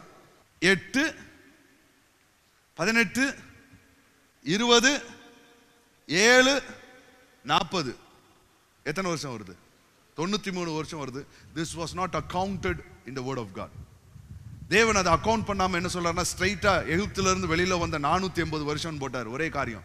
இது அக்கவுண்ட்லயே வரல. It's all wasted years. இது மனுஷனுடைய காரியத்துல சில நேரத்தில் these are all wasted years. அவன் பாருங்க, தேவனை விட்டு விலகி போற இந்த காலம் வந்து தேவன் அதை அக்கவுண்ட் பண்ணல, இவனுக்கு வேஸ்டட் இயர்ஸா போயிருச்சு. பாருங்க, கெனத் ஏகன் என்று சொல்லக்கூடிய ஒரு ஊழியக்காரர், அவர் பார்த்தீங்கன்னா முதல் எடுத்தோடனே அவர் ஊழியம் செய்ய ஆரம்பித்த உடனே பார்த்தீங்கன்னா ஒவ்வொரு காலிங்கில் இருந்தார். கொஞ்சம் சபையை கொஞ்ச நாள் நடத்தினார், அப்புறம் சுவிசேஷகராக போனார், அப்புறம் போதகராக போனார். அப்படியே ஒரு சில காரியங்கள் எல்லாம் செஞ்சுட்டு வந்த உடனே கர்த்தர் அவரை தீர்க்க தரிசன ஊழியத்துக்கென்று அழைத்த உடனே அவர் அந்த ஊழியத்துக்கு அவர் ஸ்டெப் இன் பண்ண உடனே ஆண்டவர் அவர்கிட்ட சொன்னாராம், நீ இப்பதான் உன்னுடைய ஊழியத்தின் முதல் அடியை எடுத்து வைக்கிற அப்படின்னாராம். ஏறக்குறைய 40 வயசு ஆகி போச்சு. அப்ப ஆண்டவர் சொல்லும்போது சொல்றாரு, you have taken the first step into the ministry அப்படின்னாராம். இவர் சொன்னாரா, ஆண்டவரே நான் இவ்வளவு நாள் ஊழியம் செஞ்சேனே அப்படின்னாராம். அவர் சொன்னாராம், அதெல்லாம் நான் கன்சிடரே பண்ணல அப்படின்னாராம். அவர் சொல்றாராம், this is the first step, நீ தான் முதல் அடி எடுத்து வைக்கிற ஊழியத்துக்குள்ள அப்படின்றாராம். அப்ப என்ன அப்படின்னு கேட்டீங்கன்னா, நம்ம சில நேரத்தில் சில காரியங்கள் செய்யலாம். we can do certain things, but certain things are not considered, accounted-ஆவே இல்லாம இருக்கும். ஆனா ஒரு காரியம் நல்லா தெரிஞ்சுக்கோங்க, நம்ம எவ்வளவு காலத்தை வீணடிச்சிருந்தாலும், எனக்கு ரொம்ப பிடிச்ச ஒரு வசனம் என்ன அப்படின்னு கேட்டீங்கன்னா, யோவேல் 2வது அதிகாரத்துல 25வது வசனத்துல ஒரு வசனம் இருக்கு பாருங்க. வெட்டுக்கிளிகள், அது வாசிச்சோம்னா நல்லா இருக்கும். யோவேல் 2:25, நான் உங்களிடத்தில் அனுப்பின என் பெரிய சேனையாகிய வெட்டுக்கிளிகளும் பச்சை கிளிகளும் முசுக்கொட்டை பூச்சிகளும் பச்சை புழுக்களும் பட்சித்த வருஷங்களின் விளைவை உங்களுக்கு திரும்ப அளிப்பேன். ஆமென். அந்த பட்சித்த வருஷங்களை நான் திரும்ப அளிப்பேன். ஆமென். நம்ம வேஸ்டட், சில சமயம் வேஸ்டட் இயர்ஸ்னு இருக்கலாம். we might have, நம்முடைய அறியாமையினால நம்ம சில நேரத்தில் வேஸ்ட் பண்ணி இருக்கலாம். ஆனா தேவன் அதை அக்கவுண்ட் பண்ண போறது கிடையாது. நம்ம செஞ்ச தப்புதங்களை வச்சுட்டு நம்மளை பின் பாயிண்ட் பண்ணிட்டு நீ அந்த தப்பு பண்ண இந்த தப்பு பண்ணன்னு சொல்ல போறது கிடையாது. ஆனா அதை தேவன் அக்கவுண்ட் பண்ண போறது கிடையாது. ஆனா அந்த வேஸ்டட் இயர்ஸை கூட தேவன் என்ன பண்றாருன்னா ரீஸ்டோர் பண்றார். ஆமென். ஹல்லேலூயா. வீணாக்கப்பட்ட காலங்களையும் அவர் சேர்த்து வைக்கிறார். ஹல்லேலூயா. அதே மாதிரி தான் தேவன் பார்த்தீங்கன்னா சாரா பண்ண தப்பை பார்க்கல, ஆபிரகாம் பண்ண தப்பை பார்க்கல. அவங்க செஞ்ச அந்த விசுவாசத்தின் கிரியைகளை மாத்திரம் அப்படியே பக்காவா போட்டார். ஹால் ஆஃப் ஃபேம் என்று சொல்லுவாங்க. எப்படின்னு சொன்னீங்கன்னா பார்த்தீங்கன்னா அப்படிப்பட்ட ஒரு பெரிய கட்டடமே இருக்கு, ஹால் ஆஃப் ஃபேம் சொல்லுவாங்க. அதில் பார்த்தீங்கன்னா பெரிய பெரிய ஆட்களுடைய மெழுகு உருவங்கள் எல்லாம் அங்கே வைக்கப்பட்டிருக்கும். பெரிய பெரிய சாதனை படைத்தவர்களுடைய மெழுகு உருவங்கள் வைக்கப்பட்டிருக்கும், சிலைகள் அங்கே வைக்கப்பட்டிருக்கும். ஹால் ஆஃப் ஃபேம் என்று சொல்லுவாங்க. பைபிளில் பார்த்தீங்கன்னா ஹால் ஆஃப் ஃபேம் அப்படின்னு சொல்ற பகுதி எங்க அப்படின்னு கேட்டீங்கன்னா எபிரேயர் 11வது அதிகாரம் தான். அதில் விசுவாசிச்ச எல்லாருடைய பேரும் அதில் இருக்கும். விசுவாச வீரர்களின் பட்டியல் அதில் இருக்கும். அதில் பார்த்தீங்கன்னா ஆபிரகாம் சாராலெல்லாம் போடும் பொழுது பார்த்தீங்கன்னா அவங்க செஞ்ச தப்பை குறித்து ஒரு வார்த்தை கூட தேவன் எழுதல. தப்பை கன்சிடரே பண்ணல. அவங்க செஞ்ச நல்லதை மாத்திரம் தான் பார்க்குறாரு. இதே மாதிரி தான் இதை படிக்கும் பொழுது எனக்கு என்ன ஒரே ஒரு இருக்குன்னா, நான் பரலோகத்துக்கு போகும்பொழுது என் கூட நீங்களும் வருவீங்க. நம்ம எல்லாம் போகும்பொழுது ஆண்டவர் பார்த்தீங்கன்னா நிச்சயமா நம்ம பண்ண தப்பெல்லாம் சொல்லி காமிக்க மாட்டார். ஏன்னா நிறைய பேர் என்ன நினைச்சிட்டு இருக்காங்கன்னா, அங்கே போன உடனே வீடியோ படம் போட்டு காமிப்பார் அப்படின்ட்டு. அங்கே போட்டு நீ இன்றைக்கு மறைவாக தவறு செய்கிறாய், ஆனால் தேவன் அதை வெட்ட வெளிச்சமாக்குவார். ஆக்கவே மாட்டார். ஆமென். பரலோகத்தில் படமும் ஓட்ட மாட்டாங்க. What is good God we have. Hallelujah. வருஷம் நீங்க என்னென்னலாம் இழந்து போயிருக்கிறீங்க எல்லாத்தையும் திருப்ப கொடுப்பார். I have wasted years நீங்க சொல்லலாம், he will restore it. ஆமென். பாருங்க, ஒலிம்பிக்ஸ்ல ஒரு தடவை நடந்த ஒரு உண்மை சம்பவம் பாருங்க. எந்த ஒலிம்பிக்ஸ்னு எனக்கு தெரியல, but it happen in Olympics. என்ன அப்படின்னு கேட்டிங்கன்னா, அந்த ட்ராக் ஈவெண்ட்டில் ஓடிக்கிட்டே இருக்கும்பொழுது பார்த்தீங்கன்னா ஏறக்குறைய லீடிங் பொசிஷனில் ஒருத்தன் ஓடிக்கிட்டு இருந்திருக்கிறான். லீடிங் பொசிஷனில் அவன் ஓடிக்கிட்டு இருக்கும்போது எல்லாம் கை தட்டிகிட்டு இருக்காங்க, எல்லாரும் ஆரவாரத்தோடு உற்சாகப்படுத்திட்டு இருக்காங்க. பட் ஓடிக்கிட்டே இருக்கும் பொழுது அந்த லீடிங் பொசிஷனில் ஓடுறவனுக்கு அப்படியே மசில்ஸ் கிராங்க் ஆகி என்ன ஆயிடுச்சுன்னா, அப்படியே அந்த வழியில் உருண்டுருக்கான். உருண்ட உடனே அவனுக்கு பின்னாடி இருந்தவங்கலாம் முன்னாடி ஓட ஆரம்பிச்சிட்டாங்க. பின்னாடி இருந்தவங்களாம் முன்னாடி ஓடி பார்த்தீங்கன்னா முதல் 2, 3வது பரிசு வாங்கிட்டாங்க. 3 பரிசு ஓடிட்டாங்க. ஆனா பார்த்தீங்கன்னா கூட்டத்து நடுவில் ஒரு ஆளு எல்லா செக்யூரிட்டியையும் தள்ளி விலக்கி விட்டுட்டு அந்த ட்ராக்குக்குள்ள வந்து அந்த வீரரை, அந்த விழுந்து கிடந்த அந்த வீரனை தூக்கி தோல் மேல வச்சு அவனை தூக்கி தாங்கிக்கிட்டு அவன் நொண்டி வரான். ஏன்னா அவனுடைய மசில்ஸ் பிடிச்சிருச்சு. அவனை பிடிச்சி கைத்தாங்களா கொண்டு வந்து கடைசியில் அந்த இலக்குல வந்து அவனை சேர்த்த உடனே அது வரைக்கும் அந்த ஹோல் கிரௌடு ஃபர்ஸ்ட் வந்தவனுக்கு கை தட்டல, செகண்ட் வந்தவனுக்கு கை தட்டல, தேர்ட் வந்தவனுக்கும் கை தட்டல. எல்லாம் பார்த்துட்டு இருக்காங்க. இதை யாரா இருந்தாலும் ஓடுறான், போய் உள்ளுக்குள்ள போய் அந்த வீரனை பிடிச்சி தூக்கி அவனும் அப்படியே அந்த வழியில வேதனையில நொண்டி நொண்டி நொண்டி வரான். கடைசியில் வந்து அவனை இலக்கம் முடிக்க வச்சு அவனை கை தூக்கி அப்படி நிப்பாட்டினப்போ பார்த்தீங்கன்னா முழு கூட்டமும் எந்திரிச்சு நின்று கை தட்டினாங்க. they all clap their hands. பார்த்தீங்கன்னா அது ஒரு பயங்கர ஒரு என்ன சொன்னா ஒரு சென்டிமெண்டல் ஈவெண்ட்டாக இருந்தது அப்படின்னு சொல்லுவாங்க. அதே மாதிரி தான் நம்முடைய தகப்பனும்.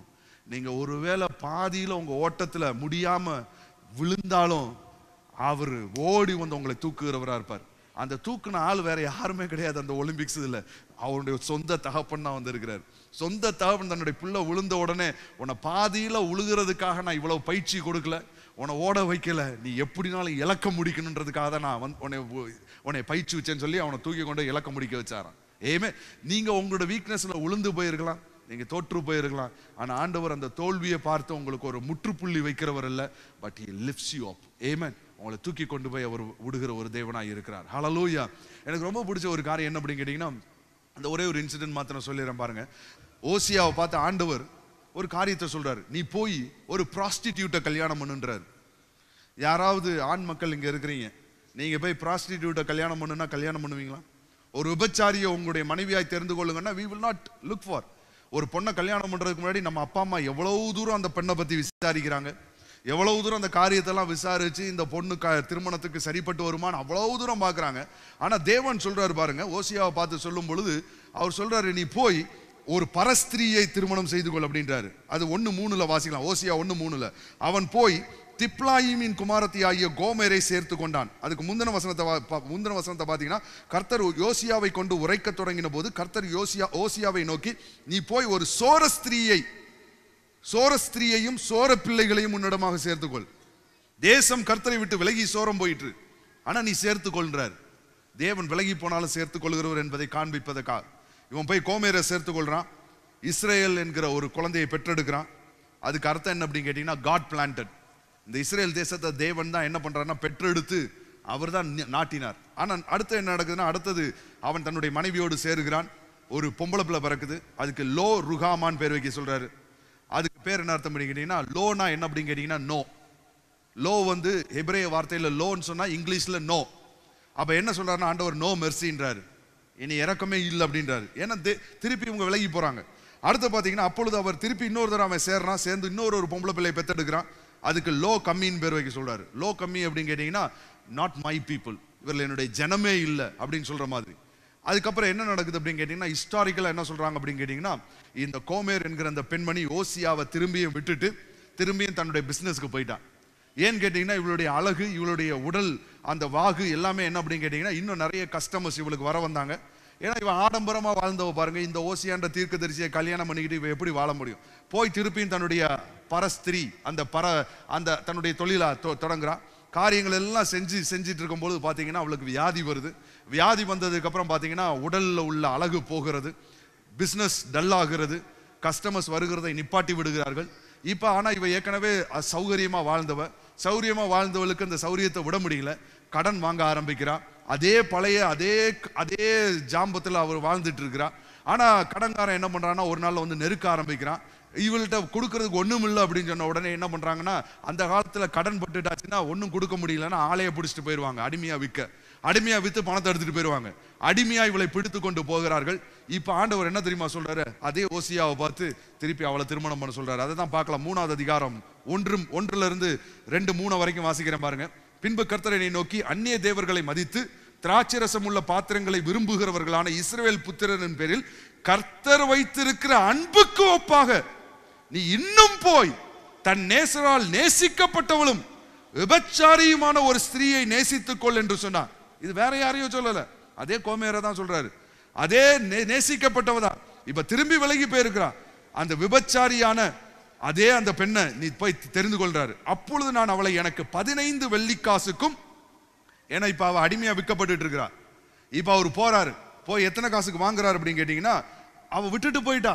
இவர் என்ன செஞ்சிருக்கலாம்னா, ஐயோ இவ என்னை நான் எவ்வளவோ நேசிச்சு வச்சிருந்தேன், ஆனா இவ என்னை ஏமாத்திட்டு போயிட்டா அப்படின்னு சொல்லி விட்டுருக்கலாம். ஆனா திருப்பி போய் கூப்பிடுறாரு பாருங்க, ஆண்டவருடைய அன்பை காண்பிக்கிற விதமாக.